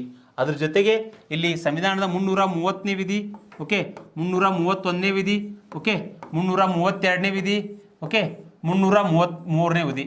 ಈ ವಿಧಿಗಳಲ್ಲಿ ಏನಂತ ಹೇಳಿದ್ರೆ ಇಲ್ಲಿ ಮುಖ್ಯವಾಗಿ ಏನು, ಒಬ್ಬ ವ್ಯಕ್ತಿ ಅಂದರೆ ಇಲ್ಲಿ SC ಆಗಿರ್ಬೋದು, ST ಆಗಿರ್ಬೋದು, ಜೊತೆಗೆ ಆಂಗ್ಲೋ ಇಂಡಿಯನ್ ಆಗಿರ್ಬೋದು, ಈ ಆಂಗ್ಲೋ ಇಂಡಿಯನ್ ವರ್ಗದವ್ರಿಗೆ ಏನು ಮಾಡಿದ್ದೀವಿ ಅಂತ ಹೇಳಿದರೆ ನಾವು ಈ ಒಂದು ವಿಧಿಯ ಅಡಿಯೊಳಗಡೆ ಲೋಕಸಭೆ, ಈ ವಿಧಿಯೊಳಗೆ ಲೋಕಸಭೆ ಆಗಿರ್ಬೋದು, ಜೊತೆಗೆ ರಾಜ್ಯಸಭೆ ಆಗಿರ್ಬೋದು, ಇಲ್ಲಿ ರಿಸರ್ವೇಷನನ್ನು ಕೊಟ್ಟಿದ್ದೇವೆ. ಈ ವಿಧಿಯ ಅಡಿಯಲ್ಲಿ ಅವ್ರ ರಿಸರ್ವೇಷನ್ ಅದ. ವಿಧಾನಸಭೆ ಎಲೆಕ್ಷನ್ ನಿಂತ್ಕೊಳ್ಬೇಕಂದ್ರೆ SC ಕೆಟಗರಿ ರಿಸರ್ವೇಷನ್ ಅದ, ST ಕೆಟಗರಿ ರಿಸರ್ವೇಷನ್ ಅದ. ಈ ರೀತಿಯಾಗಿರ್ತಕ್ಕಂಥ ಸಿಸ್ಟಮನ್ನು ಎಲ್ಲಿ ಕಾಣ್ತೇವೆ ಅಂತ ಹೇಳಿದ್ರೆ ನಮ್ಮ ಉದ್ಯೋಗದಲ್ಲಿ ಸಮಾನ ಅವಕಾಶ ಅಂತಕ್ಕಂಥ ಭಾಗದಲ್ಲಿ ಇವುಗಳನ್ನು ಕಾಣ್ತೇವೆ ನಾವು. ಹಾಗಾದರೆ ಇದರಲ್ಲೇ ನೆಕ್ಸ್ಟ್ ಬರ್ತಕ್ಕಂಥದ್ದು ಇನ್ನೊಂದು ಅಂಶ ಏನಂದರೆ ಇಲ್ಲಿ ನೋಡ್ರಿ, ಇಲ್ಲಿ 17ನೇ ವಿಧಿ ಏನು ಹೇಳುತ್ತೆ ನಮ್ಮಲ್ಲಿ, ಅಸ್ಪೃಶ್ಯತೆಯ ನಿವಾರಣೆ, ಅನ್ಟಚಬಲ್ ಅಂತೇಳಿ ಮಾತಾಡ್ತೇವೆ ನಾವು. ಈ ಅನ್ಟಚಬಲ್ ಬಗ್ಗೆ ಹೇಳೋದಕ್ಕಿಂತ ಮುಂಚೆ ಏನು ಹೇಳ್ತೇನೆಂದ್ರೆ 1955ನಲ್ಲಿ ಏನಾಗುತ್ತೆ ಅಂತ ಹೇಳಿದರೆ ಅಸ್ಪೃಶ್ಯತಾ ನಿವಾರಣೆ ಕಾಯ್ದೆ ಏನು ಬರ್ತದೆ ರೀ. ಅಸ್ಪೃಶ್ಯತೆಯ ನಿವಾರಣೆ ಕಾಯ್ದೆ, ಅಸ್ಪೃಶ್ಯತಾ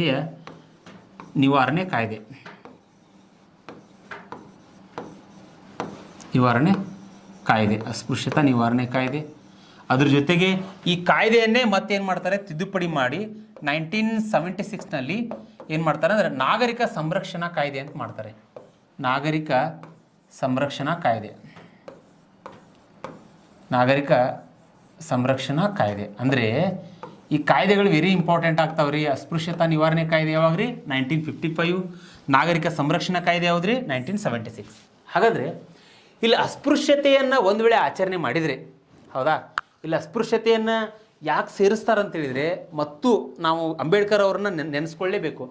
ಡಾಕ್ಟರ್ ಬಿ ಆರ್ ಅಂಬೇಡ್ಕರ್ ಅವರು ಹೇಳ್ತಾರೆ, ಯಾಕಂತೇಳಿದರೆ ಅಲ್ಲ ಸ್ವಾಮಿ, ಏನು ನಮ್ಮ ಧರ್ಮದವರನ್ನು ನಮ್ಮ ಜಾತಿಯವರನ್ನು ಯಾಕೆ ನೀವು ಹೀನಾಯವಾಗಿ ಕಾಣ್ತಾ ಇದ್ದೀರಿ? ಹೌದಾ? ಕ್ಷೌರ ಮಾಡಿಸ್ಕೊಳ್ಳಿಕ್ಕೆ ಹೋದರೆ ಕ್ಷೌರಿಕನಿಂದ ನಿರಾಕರಣೆ. ಹೌದಾ? ಒಂದು ಯಾವುದೋ ಸ್ಕೂಲ್ನಲ್ಲಿ ಹೋಗಿಬಿಟ್ಟು ಒಳ್ಳೆ ಎಜುಕೇಷನ್ ಪಡಿತಾನಂತೇಳಿದರೆ ಆ ವ್ಯಕ್ತಿ ಯಾವುದೋ ಒಂದು ಮೂಲೆಯಲ್ಲಿ ಕೂತ್ ಕಲಿಬೇಕು. ಒಂದು ಯಾವುದೋ ಒಂದು ಹಳ್ಳಿಯಲ್ಲಿ ಯಾವುದೋ ಒಂದು ಕೆರೆಯಲ್ಲಿ ನೀರು ಕುಡಿಬೇಕಂತೇಳಿದರೆ ಆ ನೀರನ್ನು ಒಂದು ವೇಳೆ ಕೈ ಹಾಕಿ ಆ ಒಬ್ಬ ವ್ಯಕ್ತಿ ಕುಡಿದ್ರೆ ನೀರು ಮಲಿನ ಆಗ್ತಾ ಇತ್ತು. ಒಂದು ರಸ್ತೆಯಲ್ಲಿ ಹೋಗ್ಬೇಕಾದ್ರೆ ಹಿಂದ್ಗಡೆ ಒಂದು ಕಸಬರಿಗೆಯನ್ನು ಕಟ್ಕೊಂಡು ಹೋಗ್ಬೇಕಾಗಿತ್ತು. ಯಾಕಂತೇಳಿದರೆ ಆ ನಡೆದಿರ್ತಕ್ಕಂಥ ಪಾದ ಆ ಭೂಮಿಯಿಂದ ಹೋಗ್ಬೇಕನ್ನುವಂಥ ಒಂದು ಹುಚ್ಚು ಪರಿಕಲ್ಪನೆಯನ್ನು ನಮ್ಮ ಹಿಂದೂ ಸಂಸ್ಕೃತಿ ಆವಾಗಿನ ಟೈಮ್ದಲ್ಲಿ ಮಾಡಿತ್ತು. ಈ ಉದ್ದೇಶಕ್ಕೋಸ್ಕರನೇ ಡಾಕ್ಟರ್ ಬಿ ಆರ್ ಅಂಬೇಡ್ಕರ್ ಅವ್ರು ಏನು ಮಾಡ್ತಾರೆ ಅಂತ ಹೇಳಿದರೆ, ಅಸ್ಪೃಶ್ಯತೆಯನ್ನು ನಿವಾರಣೆ ಮಾಡೋಣ. ಅಸ್ಪೃಶ್ಯತೆಯನ್ನು ಯಾಕೆ ನಿವಾರಣೆ ಮಾಡೋಣ ಅಂತ ಹೇಳಿದರೆ, ನಮ್ಮ ಸಮಾಜವನ್ನು ಮೇಲಕ್ಕೆ ತರೋಣ. ಆ ಮೂಲಕವಾಗಿ ಸಮಾಜದಲ್ಲಿ ತುಳಿತಕ್ಕೆ ಒಳಗಾಗಿರ್ತಕ್ಕಂಥ ಎಲ್ಲ ವ್ಯಕ್ತಿಗಳಿಗೂ ಕೂಡ ನ್ಯಾಯವನ್ನು ಕೊಡೋಣ ಅಂತೇಳಿ ಡಾಕ್ಟರ್ ಬಿ ಆರ್ ಅಂಬೇಡ್ಕರ್ ಅವರು ಸಂವಿಧಾನದ ಅಸೆಂಬ್ಲಿಯಲ್ಲಿ ಒತ್ತಿ ಹೇಳ್ತಾರೆ. ನೆನಪಿಟ್ಕೊಳ್ರಿ. ಆ ಮೂಲಕವಾಗಿ ಇಲ್ಲಿ ಏನಾಗುತ್ತೆ ರೀ, ಒಬ್ಬ ಅಸ್ಪೃಶ್ಯತೆ ಇಟ್ ಮೀನ್ಸ್ ಇಲ್ಲಿ SC ಆಗಿರ್ಬೋದು, ST ಆಗಿರ್ಬೋದು, ಈ ಒಂದು ಧಮಣಿತ ಸಮುದಾಯಗಳೇನದಾವಲ್ರಿ, ಆ ಸಮುದಾಯಗಳನ್ನು ಯಾವುದೇ ಕಾರಣಕ್ಕೂ ಯಾವುದೇ ಒಬ್ಬ ವ್ಯಕ್ತಿಯೂ ಸಹಿತ ಹೀನಾಯ ಮಾಡಬಾರ್ದು. ಅಂದರೆ ಆ ವ್ಯಕ್ತಿ ಯಾವುದೋ ಒಂದು ಹೋಟೆಲ್ಗೆ ಹೋಗಲಿ, ಯಾವುದೋ ಒಂದು ರೆಸ್ಟೋರೆಂಟಿಗೆ ಹೋಗಲಿ, ಯಾವುದೋ ಒಂದು ಪಾರ್ಕ್ಗೆ ಹೋಗಲಿ, ಸಾರ್ವಜನಿಕ ಸ್ಥಳಗಳಲ್ಲಿ ಹೋಗಲಿ, ಎಲ್ಲಿ ಹೋದರೂ ಸಹಿತ ಆ ವ್ಯಕ್ತಿಯ ಒಂದು ಹಿಂದಿನ ಒಂದು ಜಾತಿಯ ಆಧಾರದ ಮೇಲೆ ಆ ವ್ಯಕ್ತಿಯನ್ನು ದೂಷಿಸಬಾರ್ದು, ಆ ವ್ಯಕ್ತಿಯನ್ನು ಅವಹೇಳನ ಮಾಡಬಾರ್ದು. ಒಂದು ವೇಳೆ ಅವಹೇಳನ ಮಾಡಿದರೆ ಏನಾಗುತ್ತೆ ಅಂತ ಹೇಳಿದರೆ, ಇಲ್ಲಿ ಈಗಾಗಲೇ ಕಾಯ್ದೆ ಹೇಳಿದೆ ನಾನು, 1955 ಕಾಯ್ದೆ ಪ್ರಕಾರ ಅಸ್ಪೃಶ್ಯತಾ ನಿವಾರಣೆ ಕಾಯ್ದೆ ಬರ್ತದೆ. 1976 ಕಾಯ್ದೆ ಪ್ರಕಾರ ಏನಾಗುತ್ತೆ ಅಂತ ಹೇಳಿದ್ರೆ, ಈ ಕಾಯ್ದೆಯನ್ನು ನಾಗರಿಕ ಸಂರಕ್ಷಣಾ ಕಾಯ್ದೆ ಅಂತೇಳಿ ಕರಿತೀವಿ. ಈ ಕಾಯ್ದೆ ಪ್ರಕಾರ ಒಂದು ವೇಳೆ ಯಾರಾದರೂ ಅಸ್ಪೃಶ್ಯತೆಯನ್ನು ಆಚರಣೆ ಮಾಡಿದರೆ ಅವರನ್ನು ದಂಡ ಮತ್ತು ಜೈಲು ಶಿಕ್ಷೆ ನೀಡಲಾಗ್ತದೆ. ದಂಡ ಮತ್ತು ಜೈಲು ಶಿಕ್ಷೆ ಎರಡೂ ಕೂಡ ಆ ವ್ಯಕ್ತಿಗೆ ನೀಡಲಾಗ್ತದೆ. ಹೀಗಾಗಿ ಇದು ವೆರಿ ಇಂಪಾರ್ಟೆಂಟ್ ಆಗ್ತದೆ ರೀ. ಇವೆರಡೂ ಕಾಯ್ದೆಗಳು ವೆರಿ ಇಂಪಾರ್ಟೆಂಟ್ ಆಗ್ತವೆ, ನೆನ್ಪಿಟ್ಕೊಳ್ರಿ. ಅಸ್ಪೃಶ್ಯತೆಯನ್ನು ನಿವಾರಣೆ ಮಾಡುವ ಉದ್ದೇಶಕ್ಕೋಸ್ಕರ ಬಿ ಆರ್ ಅಂಬೇಡ್ಕರ್ ಅವರು ತಂದಿರತಕ್ಕಂಥ ಒಂದು ಮೈಲಿಗಲ್ರಿ ಇದು. ಹಾಗಾದರೆ ಇಲ್ಲಿ ಏನಾಗುತ್ತೆ ಅಂತ ಹೇಳಿದರೆ, ಇನ್ನೊಂದು ನಿಮ್ಗೆ ಅಂಶ ಹೇಳಬೇಕಿಲ್ಲಿ. ಕೆಲವೊಂದಿಷ್ಟು ಕಡೆ ಈ ಕಾಯ್ದೆ ದುರುಪಯೋಗ ಆಗ್ಲಿಕ್ಕೆ ಸ್ಟಾರ್ಟ್ ಆಯಿತು. ಅವಾಗ ಏನಾಯ್ತು ಅಂತ ಹೇಳಿದರೆ, ಸುಪ್ರೀಂ ಕೋರ್ಟ್ ಮಧ್ಯ ಪ್ರವೇಶ ಮಾಡಿ ಈ ಕಾಯ್ದೆಯನ್ನು ದುರುಪಯೋಗ ತಡೆಗಟ್ಟಬೇಕಂತೇಳಿ ಇಲ್ಲಿ ಒಂದು ಜಾಮೀನು ಆಧಾರದ ಮೇಲೆ ಬರದೇ ಇರತಕ್ಕಂಥ ಒಂದು ಪಾಯಿಂಟನ್ನು ಸುಪ್ರೀಂ ಕೋರ್ಟ್ ನೀಡ್ತು. ಹೀಗಾಗಿ ಕೊನೆಯದಾಗಿ ಏನಾಯ್ತು ಅಂತ ಹೇಳಿದ್ರೆ, ಮತ್ತೆ ಕೆಲವೊಂದಿಷ್ಟು ದಲಿತ ಸಮುದಾಯಗಳು ಏನು ಮಾಡಿದ್ವು, ದಲಿತ ಸಮುದಾಯಗಳು ಹೋರಾಟ ಮಾಡೋದ್ರ ಮೂಲಕವಾಗಿ ಏನು ಮಾಡಿದ್ವು ಅಂತ ಹೇಳಿದ್ರೆ, ಮತ್ತೆ ನಮ್ಮನ್ನು ಅಸ್ಪೃಶ್ಯರನ್ನು ನಮ್ಮನ್ನೇನು ಮಾಡ್ತಾ ಇದ್ದಾರೆ, ನಮ್ಮನ್ನು ಅಲ್ಲೆಗೆಳಿತಾ ಇದ್ದಾರೆ ಅಂತೇಳಿ ಹೋರಾಟ ಮಾಡೋದ್ರ ಮೂಲಕವಾಗಿ ಸರ್ಕಾರಕ್ಕೆ ಬಿಸಿ ಮುಟ್ಟಿಸಿದ್ರು. ಮತ್ತೆ ಕೂಡ ಒಂದು ವೇಳೆ ಯಾವುದೋ ಒಬ್ಬ ವ್ಯಕ್ತಿ ಅಸ್ಪೃಶ್ಯತೆಯ ಆಧಾರದ ಮೇಲೆ ಯಾವುದೋ ಒಬ್ಬ ವ್ಯಕ್ತಿಯನ್ನು ಹೀಳಾಯಿಸಿದರೆ, ಅವನನ್ನು ನೀವೇನಾದರೂ ದೂಷಿಸಿದರೆ ನಿಮ್ಮ ಮೇಲೆ ಏನಾಗುತ್ತೆ, ಕಾನೂನು ಪ್ರಕಾರ ಕ್ರಮ ಕೈಗೊಳ್ಳಲಾಗ್ತದೆ. ಇವಾಗಲೂ ಕೂಡ ಹಾನರ್ ಕಿಲ್ಲಿಂಗ್ ಅಂತಕ್ಕಂಥ ವಿಚಾರಗಳನ್ನ ನೋಡ್ಬೋದು ನೀವು. ಹಾನರ್ ಕಿಲ್ಲಿಂಗ್ ಅಂದರೆ ಏನ್ರಿ, ಇಲ್ಲಿ ಮರ್ಯಾದೆ ಹತ್ಯೆ ಯಾಕೆ ಆಗ್ತಾ ಇದಾವೆ ರೀ? ಮರ್ಯಾದೆ ಹತ್ಯೆಗಳಂತೇಳಿದ್ರೆ, ಒಬ್ಬ ಇಂಟರ್ ಕಾಸ್ಟ್ ಯಾವುದೋ ಒಂದು ಜಾತಿಯ ಒಂದು ಹುಡುಗ ಉನ್ನತ ವರ್ಗದ ಹುಡುಗಿಯನ್ನು ಪ್ರೀತಿಸಿ ಮದುವೆ ಆಗ್ಲಿಕ್ಕೆ ಸ್ಟಾರ್ಟ್ ಮಾಡಿದರೆ ಆ ಸಮುದಾಯದ ವ್ಯಕ್ತಿಯನ್ನು ಸಾಯಿಸ್ತಾ ಇದ್ದಾರೆ. ಇಂಥ ಒಂದು ವಿಚಾರ ಏನಂತ ಹೇಳಿದ್ರೆ ಇವತ್ತು ರಾಷ್ಟ್ರವ್ಯಾಪ್ತಿ ಹಬ್ಕೊಂಡಿದೆ. ಇದನ್ನು ನಾವು ಹಾನರ್ ಕಿಲ್ಲಿಂಗ್ ಅಂತ ಹೇಳ್ತೇವೆ. ಇಂತಹ ಸಂದರ್ಭದಲ್ಲಿ ಸುಪ್ರೀಂ ಕೋರ್ಟು ಮರಣದಂಡನೆ ಅಂತ ಶಿಕ್ಷೆಯನ್ನು ಕೊಡ್ತದೆ. ನೆನ್ಪಿಟ್ಕೊಡ್ರಿ, ಮರಣದಂಡನೆ ಅಂತ ಶಿಕ್ಷೆಯನ್ನು ನೀಡ್ತಕ್ಕಂಥ ಒಂದು ದೊಡ್ಡದಾಗಿರ್ತಕ್ಕಂಥ ಒಂದು ಶಕ್ತಿಯನ್ನು ಸುಪ್ರೀಂ ಕೋರ್ಟ್ ಹೊಂದಿದೆ ನಮ್ಮಲ್ಲಿ. ಆ ಉದ್ದೇಶಕ್ಕೋಸ್ಕರ ಅಸ್ಪೃಶ್ಯತೆಯನ್ನು ಯಾವುದೇ ಕಾರಣಕ್ಕೂ ನಾವೇನು ಮಾಡಬಾರ್ದು, ಆಚರಣೆ ಮಾಡಬಾರ್ದು. ಯಾಕ್ರಿ ಆಚರಣೆ ಮಾಡಬೇಕು ಅಸ್ಪೃಶ್ಯತೆಯನ್ನು? ಅವರು ಕೂಡ ಮನುಷ್ಯರೇ, ಅವರು ಕೂಡ ಮಾನವರೇ. ನಮಗಿಂತ ಹೆಚ್ಚಿನ ರೀತಿಯಲ್ಲಿ ಅವರನ್ನು ನಾವು ಒಂದು ಉತ್ಕೃಷ್ಟ ಮಟ್ಟದಲ್ಲಿ ಕಾಣಬೇಕಾಗ್ತದೆ. ಯಾವುದೇ ರೀತಿಯಾಗಿ ಯಾವುದೇ ಒಬ್ಬ ವ್ಯಕ್ತಿಯನ್ನು ಕೂಡ ಇಲ್ಲಿ ನಾವೇನು ಮಾಡಬಾರ್ದು, ತಾರತಮ್ಯ ಮಾಡಬಾರ್ದು. ಯಾಕಂತೇಳಿದರೆ ನಮ್ಮ ಸಂವಿಧಾನ ರಚನಾಕಾರರು ಆವಾಗಲೇ ಹೇಳಿದ್ದಾರೆ ಪ್ರಸ್ತಾವನೆಯಲ್ಲಿ, ಭಾರತೀಯ ಪ್ರಜೆಗಳಾದ ನಾವು ಅಂದರೆ ಏನ್ರಿ ಇದ್ರ ಅರ್ಥ? ಭಾರತೀಯ ಪ್ರಜೆಗಳಂತೇಳಿದರೆ ಯಾವುದೇ ಇಲ್ಲಿ ಜಾತಿ, ಧರ್ಮ, ಜನಾಂಗ, ವರ್ಣ ಯಾವುದೂ ಇಲ್ಲರಿ. ಎಲ್ಲರೂ ಏನು ಮಾಡ್ಬೇಕಂತೇಳಿದ್ರೆ ದೇಶಕ್ಕೋಸ್ಕರ, ದೇಶವನ್ನು ಮೇಲಕ್ಕೆ ತರುವ ಉದ್ದೇಶಕ್ಕೋಸ್ಕರ ನಾವು ಏನು ಮಾಡಬೇಕು, ಹೋರಾಟವನ್ನು ಮಾಡಬೇಕು ಹೊರತು ಯಾವುದೇ ಕಾರಣಕ್ಕೂ ಇಲ್ಲಿ ಜಾತಿ ಆಧಾರದ ಮೇಲೆ, ಧರ್ಮದ ಆಧಾರದ ಮೇಲೆ ಒಡಕನ್ನುಂಟು ಮಾಡ್ತಕ್ಕಂಥ ವಿಚಾರಗಳನ್ನು ಮಾಡಲೇಬಾರ್ದು. ಯಾಕೆ ಮಾಡಬಾರ್ದು ಅಂತೇಳಿದ್ರೆ, ನಮ್ಮಲ್ಲಿ ಜಾತ್ಯತೀತ ರಾಷ್ಟ್ರ, ನಮ್ಮದು ಸೆಕ್ಯುಲರ್ ಕಂಟ್ರಿ, ಜಾತ್ಯತೀತ ರಾಷ್ಟ್ರ ಇರುವ ಕಾರಣದಿಂದಾಗಿ ಇಲ್ಲಿ ಎಲ್ಲ ಜಾತಿಗಳ ಸಾರ, ಎಲ್ಲ ಧರ್ಮಗಳ ವಿಚಾರ ಒಂದೇ. ಓಕೆ, ಲಾ ಇಲಾಹ ಇಲ್ಲಲ್ಲ ಮೊಹಮ್ಮದೂರ ರಸೂಲಲ್ಲ ಅಂತ ಯಾಕೆ ಹೇಳ್ತಾರೆ? ಎಲ್ಲ ದೇವರ ಒಂದು ವಿಚಾರ ಒಂದೇ, ಪ್ರಪಂಚದಲ್ಲಿರ್ತಕ್ಕಂಥ ಎಲ್ಲ ದೇವರುಗಳ ಒಂದು ಸಾರ ಒಂದೇ, ಕಾಯಕವೇ ಕೈಲಾಸ ಅಂತೇಳಿ ಯಾಕೆ ಹೇಳ್ತಾರೆ? ನೀವು ಮಾಡ್ತಕ್ಕಂಥ ಕಾಯಕದಲ್ಲೇ ಎಲ್ಲ ಇದೆ ಅಂತೇಳಿ ಬಸವಣ್ಣವ್ರು ಹೇಳ್ತಾರೆ.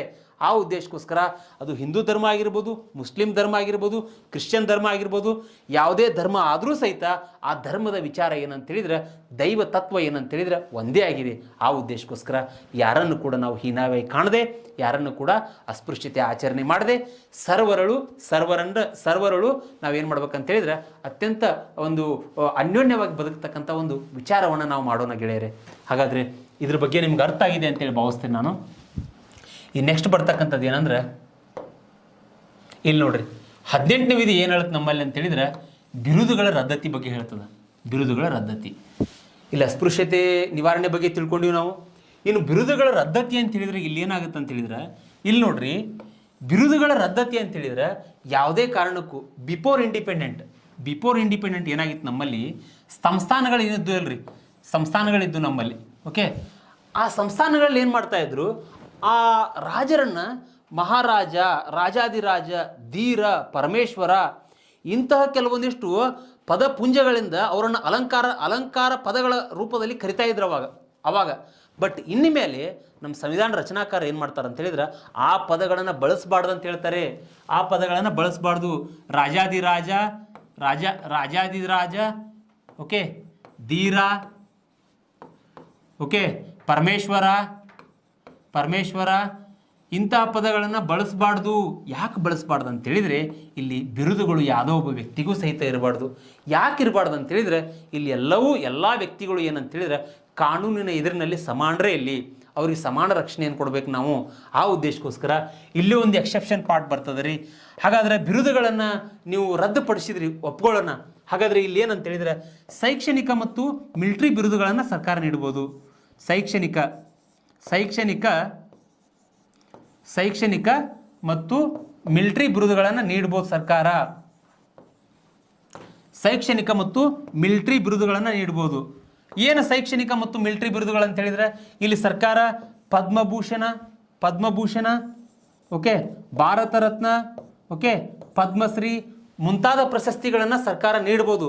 ಬಟ್ ಈ ವಿಚಾರ ಸುಪ್ರೀಂ ಕೋರ್ಟ್ವರೆಗೂ ಹೋಗ್ತದೆ. ಈ ವಿಚಾರ ಸುಪ್ರೀಂ ಕೋರ್ಟ್ ಕೂಡ ಒಂದು ಕಡೆ ಹೇಳ್ತದೆ. ಅದು ಏನಂತೇಳಿದ್ರೆ, ಆ ಪದ್ಮಶ್ರೀ, ಪದ್ಮ ಪ್ರಶಸ್ತಿ, ಭಾರತ ರತ್ನ ಪ್ರಶಸ್ತಿಯನ್ನು ನೀಡಬಹುದು. ಬಟ್ ಹೆಸರಿನೇ ಆ ಪ್ರಶಸ್ತಿ ಹಿಂದ್ಗಡೆ ಆ ವ್ಯಕ್ತಿ ಹೆಸರು ಇರಬಾರ್ದು ಅಂತೇಳಿ ಆ ಸುಪ್ರೀಂ ಕೋರ್ಟ್ ಇಲ್ಲಿ ಉಲ್ಲೇಖ ಕೊಡ್ತದೆ. ಆಮೇಲೆ ಮಿಲಿಟ್ರಿ ವಿಚಾರ, ಮಿಲಿಟ್ರಿ ಕರ್ನಲ್ ಅಂತಕ್ಕಂಥ ಒಂದು ಹೆಸರನ್ನು ಕೊಡ್ಬೋದು, ಮಿಲಿಟ್ರಿಯಲ್ಲಿರ್ತಕ್ಕಂಥ ರ್ಯಾಂಕ್ಗಳ ಹೆಸರನ್ನು ಕೊಡ್ಬೋದು.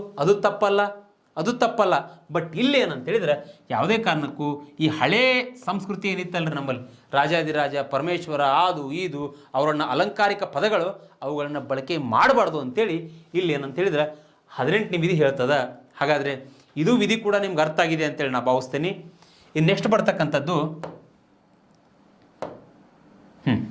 ಇಲ್ಲಿ ನೋಡ್ರಿ, ಸ್ವಾತಂತ್ರ್ಯದ ಹಕ್ಕು ರೀ, ವೆರಿ ಇಂಪಾರ್ಟೆಂಟ್ ಆಗ್ತದೆ. ಇಲ್ಲಿ ಒಂದನೇದ್ದು ನಾವು ಏನು ತಿಳ್ಕೊಂಡ್ವಿ, ಸಮಾನತೆ ಹಕ್ಕಿನ ಬಗ್ಗೆ ತಿಳ್ಕೊಂಡ್ವಿ ನಾವು. ಸಮಾನತೆ ಹಕ್ಕು ಈ ಸಮಾನತೆ ಹಕ್ಕು ಇನ್ ಡೀಟೇಲ್ ಆಗಿ ನಾವು ಮೇನ್ಸ್ ಸಹಿತ ನಾವು ಬರೆಯುವಂಥ ಒಂದು ವಿಚಾರದ ಒಳಗಡೆ ಅದ್ರ ಬಗ್ಗೆ ಮಾತಾಡಿದೆ, ನಿಮ್ಮನ್ನ ಅದ್ರ ಬಗ್ಗೆ ಹೇಳ್ಕೊಟ್ಟೆ. ಇನ್ನು ನೆಕ್ಸ್ಟ್ ಬರ್ತಕ್ಕಂಥದ್ದು ಮೂಲಭೂತ ಹಕ್ಕುಗಳಲ್ಲಿ ಎರಡೇದು ಯಾವುದು ಅಂತ ಹೇಳಿದ್ರೆ ಸ್ವಾತಂತ್ರ್ಯದ ಹಕ್ಕು. ಏನ್ರಿ ಸ್ವಾತಂತ್ರ್ಯದ ಹಕ್ಕು ಅಂತ ಹೇಳಿದ್ರೆ, ಈ ಸ್ವಾತಂತ್ರ್ಯದ ಹಕ್ಕನ್ನು ನಾವು ಏನಂತ ಹೇಳಿದ್ರೆ ಅದ್ರ ವಿಧಗಳ ಬಗ್ಗೆ ಮೊದಲು ನೋಡೋಣ. ಆಮೇಲೆ ಏನು ಮಾಡೋಣ ಅಂತ ಹೇಳಿದ್ರೆ ಒಂದೊಂದು ವಿಧದ ಬಗ್ಗೆಯೂ ಸಹಿತ ನಾವು ಅರ್ಥ ಮಾಡ್ಕೊಳ್ತಾ ಹೋಗೋಣ. ಅದರಲ್ಲಿ ಒಂದೇದೇನು, 19ನೇ ವಿಧಿಯಲ್ಲಿ ಎ ಒಳಗಡೆ ಏನು ಬರ್ತದೆ ಅಂತ ಹೇಳಿದ್ರೆ ವಾಕ್ ಮತ್ತು ಅಭಿವ್ಯಕ್ತಿ ಸ್ವಾತಂತ್ರ್ಯ ಬರ್ತದೆ ರೀ. 19 ವಿಧಿ ಉಪವಿಧಿ ಎ ಒಳಗಡೆ ಏನು ಬರುತ್ತೆ, ವಾಕ್ ಮತ್ತು ಅಭಿವ್ಯಕ್ತಿ ಸ್ವಾತಂತ್ರ್ಯ. 19ರಲ್ಲಿ ಬಿ ಯಲ್ಲಿ ಏನು ಬರುತ್ತೆ, ಶಾಂತಿಯುತವಾಗಿ ಯಾವುದೇ ರೀತಿಯಾಗಿ ಶಸ್ತ್ರಾಸ್ತ್ರಗಳಿಲ್ಲದೆ ಸಭೆ ಸೇರ್ತಕ್ಕಂಥ ಒಂದು ಸ್ವಾತಂತ್ರ್ಯ. ಓಕೆ, ನೆಕ್ಸ್ಟು ಸಿ ಯಲ್ಲಿ ಏನು ಬರುತ್ತೆ, 19C, ಯಾವುದೋ ಒಬ್ಬ ವ್ಯಕ್ತಿ ಸಂಘ ಸಂಸ್ಥೆಗಳನ್ನು ಸ್ಥಾಪನೆ ಮಾಡ್ಬೋದು, ಟ್ರೇಡ್ ಯೂನಿಯನ್ಗಳನ್ನು ಸ್ಥಾಪನೆ ಮಾಡ್ಬೋದು. ಅಂಥ ಒಂದು ಸ್ವಾತಂತ್ರ್ಯವನ್ನು ನಮ್ಮಲ್ಲಿ ಲಿಬರ್ಟಿಯನ್ನು ಕೊಟ್ಟಿದ್ದಾರೆ ನಮ್ಮ ಸಂವಿಧಾನ ರಚನಾಕಾರರು. ಡಿ ಯಲ್ಲಿ ಏನು ಹೇಳುತ್ತೆ, ಯಾವುದೋ ಒಬ್ಬ ವ್ಯಕ್ತಿ ನಮ್ಮ ಭಾರತದಾದ್ಯಂತ ಎಲ್ಲಿಯಾದರೂ ಸಂಚರಿಸ್ಬೋದು, ಎಲ್ಲಿಯಾದರೂ ಹೋಗ್ಬೋದು, ಅದಕ್ಕೆ ರಿಸ್ಟ್ರಿಕ್ಷನ್ಸ್ ಇಲ್ಲ. ಬಟ್ ಈ ವಿಚಾರ ಬಂದಾಗ ರಿಸ್ಟ್ರಿಕ್ಷನ್ಸ್ ಅದಾವೆ, ಅದನ್ನು ಹೇಳ್ಕೊಡ್ತೇನೆ ನಿಮ್ಗೆ. ಇನ್ನೆಷ್ಟು ಯಾವುದು ಅಂತ ಹೇಳಿದ್ರೆ, ಇಲ್ಲಿ ವಾಸಿಸ್ತಕ್ಕಂಥ ವ್ಯಕ್ತಿ, ಇಲ್ಲಿ ಯಾವುದೋ ಒಬ್ಬ ವ್ಯಕ್ತಿ ನಮ್ಮ ದೇಶಾದ್ಯಂತ ಎಲ್ಲಾದರೂ ವಾಸ ಮಾಡ್ಬೋದು. ಈವನ್ ಜಮ್ಮು ಕಾಶ್ಮೀರದಲ್ಲಿ ಕೂಡ ಇತ್ತೀಚೆಗೆ ಅಮೆಂಡ್ಮೆಂಟ್ ಮಾಡಿದಾರಲ್ಲ, ಅಲ್ಲಿ ಕೂಡ ನಾವು ಆಸ್ತಿಯನ್ನು ಖರೀದಿಸ್ಬೋದು, ಅಲ್ಲಿ ಕೂಡ ವಾಸ ಮಾಡ್ಬೋದು. ಓಕೆ, ಹಾಗಾದರೆ ಇನ್ನೊಂದು 19F ಏನಾಗುತ್ತೆ ಅಂದರೆ, ಇಲ್ಲಿ ನಾನು ಹೇಳ್ತಾ ಇದ್ದೀನಿ, ಪದೇ ಪದೇ ಹೇಳ್ತಾ ಇದ್ದೀನಿ, ಏನಂತ ಹೇಳಿದರೆ ವೆರಿ ಇಂಪಾರ್ಟೆಂಟ್ ಅಮೆಂಡ್ಮೆಂಟ್ ಆಗುತ್ತಿದೆ. ಇಲ್ಲಿ 1978 44 ಅಮೆಂಡ್ಮೆಂಟ್ ಮಾಡೋದ್ರ ಮೂಲಕವಾಗಿ ಆಸ್ತಿ ಹಕ್ಕನ್ನು ರಿಮೂವ್ ಮಾಡಲಾಗಿದೆ. ಇದು ಕೂಡ ಅಂತ ಕಾನೂನುಬದ್ಧ ಹಕ್ಕಿದು, ಕಾನೂನುಬದ್ಧ ಹಕ್ಕು, ನೆನಪಿರಲಿ. ಅದೇ ರೀತಿಯಾಗಿ 7ನೇದೇನೆಂದ್ರೆ ಉದ್ಯೋಗ ಮತ್ತು ವ್ಯಾಪಾರವನ್ನು ಮಾಡ್ಬೋದು. ಹೌದು, ಯಾವುದೋ ಒಬ್ಬ ವ್ಯಕ್ತಿಯೂ ಸಹಿತ ಇಲ್ಲಿ ತನಗೆ ಸರಿ ಅನಿಸಿರ್ತಕ್ಕಂಥ ಒಂದು ಉದ್ಯೋಗವನ್ನು ಆಯ್ಕೆ ಮಾಡ್ಕೊಳ್ಬೋದು, ತನಗೆ ಸರಿ ಅನಿಸಿರ್ತಕ್ಕಂಥ ವ್ಯಾಪಾರವನ್ನು ಮಾಡ್ಬೋದು. ಅಂತಹ ಸ್ವಾತಂತ್ರ್ಯವನ್ನು ನಮ್ಮ ಫಂಡಮೆಂಟಲ್ ರೈಟ್ಸ್ನಲ್ಲಿ ನೀಡಲಾಗಿದೆ. ಹಾಗಾದರೆ ಈಗೇನು ಮಾಡೋಣ ಅಂತೇಳಿದರೆ, ಈವರೆಗೂ ಹೇಳಿರ್ತಕ್ಕಂತಹ ಸ್ವಾತಂತ್ರ್ಯದಲ್ಲಿ ಬರ್ತಕ್ಕಂಥ ಹಕ್ಕುಗಳ ಬಗ್ಗೆ ನಾವೇನು ಮಾಡೋಣ, ಇನ್ ಡೀಟೇಲ್ ಆಗಿ ಅದ್ರ ಬಗ್ಗೆ ಚರ್ಚೆ ಮಾಡ್ತಾ ಹೋಗೋಣ. ಹಾಗಾದರೆ ಇಲ್ಲಿ ನೋಡ್ರಿ, ಇಲ್ಲಿ ಸ್ವಾತಂತ್ರ್ಯದ ಹಕ್ಕು, ಅದ್ರ ವಿಧಗಳ ಬಗ್ಗೆ ನಾವು ತಿಳ್ಕೊಂಡ್ವಿ. ಇವಾಗ ಸ್ವಾತಂತ್ರ್ಯದ ಹಕ್ಕಿನ ವಿಧಗಳ ಬಗ್ಗೆ ತಿಳ್ಕೊಂಡ್ವಿ. ಓಕೆ, ಹಾಗಾದ್ರೆ ಒಂದನೇದೇನಂದ್ರೆ ವಾಕ್ ಮತ್ತು ಅಭಿವ್ಯಕ್ತಿ ಸ್ವಾತಂತ್ರ್ಯ. ಒಂದನೇದೇನು ವಾಕ್ ಮತ್ತು ಅಭಿವ್ಯಕ್ತಿ. ಸರಿ, ಏನ್ರಿ ಸರ್ ವಾಕ್ ಮತ್ತು ಅಭಿವ್ಯಕ್ತಿ ಸ್ವಾತಂತ್ರ್ಯ ಅಂತ ಹೇಳಿದ್ರೆ, ಇಲ್ಲಿ ನೋಡ್ರಿ, ನಮ್ಮ ಸಂವಿಧಾನದಲ್ಲಿ ಏನು ಮಾಡಿದೆ, ಪ್ರತಿಯೊಬ್ಬ ವ್ಯಕ್ತಿಯೂ ಸಹಿತ ಏನು ಮಾಡ್ಬೋದು, ಇಲ್ಲಿ ಪ್ರತಿಯೊಬ್ಬ ವ್ಯಕ್ತಿಯೂ ಸಹಿತ ಮಾತನಾಡ್ಬೋದು, ಪ್ರತಿಯೊಬ್ಬ ವ್ಯಕ್ತಿಯು ಸಹಿತ ಮಾತನಾಡ್ಬೋದು, ತನ್ನ ವಿಚಾರಗಳನ್ನ ಅಭಿವ್ಯಕ್ತಪಡಿಸ್ಬೋದು. ಅದು ಯಾವುದೇ ಮುಖಾಂತರ, ಪತ್ರಿಕೆ ಮುಖಾಂತರ ಆಗಿರ್ಬೋದು, ಜೊತೆಗೆ ಇಂಟರ್ನೆಟ್ ಮುಖಾಂತರ ಆಗಿರ್ಬೋದು. ಆ ವ್ಯಕ್ತಿ ಏನು ಮಾಡ್ಬೋದು, ತನ್ನ ವಿಚಾರಗಳನ್ನು ಅಭಿವ್ಯಕ್ತಪಡಿಸ್ಬೋದು. ಅದಕ್ಕೆ ಯಾವುದೇ ರೀತಿ ರಿಸ್ಟ್ರಿಕ್ಷನ್ ಇಲ್ಲ. ಬಟ್ ಒಂದು ಅಂಶ ನೆನ್ಪಿಟ್ಕೊಡ್ರಿ, ನನಗೆ ಮಾತನಾಡುವ ಒಂದು ಹಕ್ಕದ, ನಂಗೆ ಮಾತನಾಡ್ತಕ್ಕಂಥ ಒಂದು ಸ್ವಾತಂತ್ರ್ಯ ಫಂಡಮೆಂಟಲ್ ರೈಟ್ಸ್ನಲ್ಲಿ ಕೊಟ್ಟಿದ್ದಾರೆ ಅಂತೇಳಿ ಆ ವ್ಯಕ್ತಿ ಏನಂತೇಳಿದರೆ ಯಾವುದೇ ಕಾರಣಕ್ಕೂ ದೇಶದ ಸಮಗ್ರತೆ, ನೆನಪಿಟ್ಟುಕೊಳ್ಳಿ, ಇಂಟಿಗ್ರಿಟಿ, ದೇಶದ ಸಮಗ್ರತೆ ಮತ್ತು ಐಕ್ಯತೆಯ ವಿರುದ್ಧವಾಗಿ ಮಾಡಬಾರ್ದ್ರಿ. ಅವನು ಐಕ್ಯತೆಯ ವಿರುದ್ಧವಾಗಿ ಮಾತಾಡಬಾರ್ದು ಅವನು. ಯಾಕಂತೇಳಿದರೆ ದೇಶದ ಒಂದು ಸಾವರ್ನಿಟಿಗೆ ಅವನು ಮಾತನಾಡ್ತಕ್ಕಂಥ ಮಾತು ಧಕ್ಕೆ ತರಬಾರ್ದು, ದೇಶದ ಒಂದು ಇಂಟಿಗ್ರಿಟಿಗೆ ಧಕ್ಕೆ ತರಬಾರ್ದು. ಒಂದು ವೇಳೆ ಧಕ್ಕೆ ತಂದ್ರೆ ಏನಾಗುತ್ತೆ ರೀ, ಅವನನ್ನು ಅರೆಸ್ಟ್ ಮಾಡಲಾಗ್ತದ, ಅವನ ಮೇಲೆ ಕ್ರಮ ಕೈಗೊಳ್ಳಲಾಗ್ತದ. ಅಂಥ ಒಂದು ಅವಕಾಶವನ್ನು ನಮ್ಮ ಸಂವಿಧಾನದಲ್ಲಿ ನೀಡಿದ್ದೀವಿ, ನೆನ್ಪಿಟ್ಕೊಳ್ರಿ. ಹಾಗಾದರೆ ಒಂದು ಎಕ್ಸಾಂಪಲ್ ಕೊಟ್ಟು ಹೇಳ್ಬೇಕಂತೇಳಿದ್ರೆ, ಇಲ್ಲಿ ಕಸಬ್ ಅಂತಕ್ಕಂಥ ಒಬ್ಬ ವ್ಯಕ್ತಿ ರೀ, ಅವನು ಟೆರ್ರಿಸ್ಟ್, ಅವನು ನಮ್ಮ ಒಂದು ಭಾರತ ದೇಶದ ಮೇಲೆ ದಾಳಿ ಮಾಡ್ತಾನ್ರಿ, ಮುಂಬೈ ಮೇಲೆ. ಹೀಗಿದ್ದಾಗ ಈ ವ್ಯಕ್ತಿ ಯಾವುದೋ ಒಬ್ಬ ಯೂನಿವರ್ಸಿಟಿಯಲ್ಲಿರ್ತಕ್ಕಂಥ ಒಬ್ಬ ವ್ಯಕ್ತಿ, ಫಾರ್ ಎಕ್ಸಾಂಪಲ್ JNU ಅಂತ ತಗೊಳ್ಳೋಣ, ಇಲ್ಲಿರ್ತಕ್ಕಂಥ ಒಬ್ಬ ವ್ಯಕ್ತಿ ಏನಂತೇಳಿದರೆ, ಇಲ್ಲ ರೀ ಕಸಬ್ ಅಂತಕ್ಕಂಥ ವ್ಯಕ್ತಿ ಇಲ್ಲಿ ಏನಂತೇಳಿದ್ರೆ ದೇಶಕ್ಕೋಸ್ಕರ, ನಮ್ಮ ಭಾರತ ದೇಶಕ್ಕೋಸ್ಕರ ಬಡದಾಡ್ತಾ ಇದ್ದಾನೆ, ಅವನು ಒಳ್ಳೆಯ ವ್ಯಕ್ತಿ, ಅವನನ್ನು ಅರೆಸ್ಟ್ ಮಾಡಬೇಡ್ರಿ, ಅವನನ್ನು ಗಲ್ಲಿಗೇರಿಸಬೇಡ್ರಿ ಅಂತ ಹೇಳಿದ್ರೆ ಅದು ತಪ್ಪಾಗ್ತದ. ಅವಾಗ ಏನು ಮಾಡ್ಬೋದು, ಈ JNUದಲ್ಲಿರ್ತಕ್ಕಂಥ ಒಬ್ಬ ವ್ಯಕ್ತಿಯನ್ನು ನೀವೇನು ಮಾಡ್ಬೋದು ಅಂತ ಹೇಳಿದ್ರೆ ಅರೆಸ್ಟ್ ಮಾಡಬೇಕು. ಯಾಕೆ ಅರೆಸ್ಟ್ ಮಾಡ್ಬೇಕ್ರಿ ಅಂತ ಕೇಳಿದ್ರೆ, ಅವನು ಯಾವುದರ ವಿರುದ್ಧವಾಗಿ ಮಾತಾಡಿದಾನ್ರಿ, ಇಲ್ಲಿ ದೇಶದ ಸಮಗ್ರತೆ ಮತ್ತು ಐಕ್ಯತೆಯ ವಿರುದ್ಧ. ಈ ಪದ ನೆನ್ಪಿಟ್ಕೊಳ್ರಿ, ಇಂಪಾರ್ಟೆಂಟ್ ಇದು. ಯಾವ ವ್ಯಕ್ತಿ ಮಾತನಾಡುವ ಹಕ್ಕಿದೆ, ಯಾವ ವ್ಯಕ್ತಿಗೆ ಅಭಿವ್ಯಕ್ತಪಡಿಸ್ತಕ್ಕಂಥ ಹಕ್ಕಿದೆ ಅಂದಾಗ ಅವನು ಯಾವುದೇ ಕಾರಣಕ್ಕೂ ಸಹಿತ ದೇಶದ ಸಮಗ್ರತೆ, ದೇಶದ ಐಕ್ಯತೆಗೆ ಧಕ್ಕೆ ತರುವಂಗೆ ಮಾತಾಡಬಾರ್ದು. ಆ ಎಲ್ಲ ವಿಚಾರಗಳನ್ನ ಇಟ್ಟುಕೊಂಡೇ ಅವನು ಏನು ಮಾಡ್ಬೇಕಂತೇಳಿದ್ರೆ ಕಮ್ಯುನಿಕೇಷನ್ ಮಾಡಬೇಕು. ನೆನ್ಪಿಟ್ಕೊಳ್ರಿ, ವಾಕ್ ಮತ್ತು ಅಭಿವ್ಯಕ್ತಿ ಸ್ವಾತಂತ್ರ್ಯ ನಿಮ್ಗೆ ಅರ್ಥ ಆಗಿದೆ ಅಂತೇಳಿ ಭಾವಿಸ್ತೇನೆ ನಾನು. ನೆಕ್ಸ್ಟ್ ಬರ್ತಕ್ಕಂಥದ್ದು ಏನಂದ್ರೆ ಶಾಂತಿಯುತವಾಗಿ ಸಭೆ ಸೇರ್ತಕ್ಕಂಥ ಒಂದು ಹಕ್ಕು. ಒಂದನೇದು ತಿಳ್ಕೊಂಡಿ ನಾವು. ಇನ್ನು ಎರಡನೇದೇನಂದ್ರೆ ಶಾಂತಿಯುತವಾಗಿ ಸಭೆ ಸೇರುದ್ರಿ.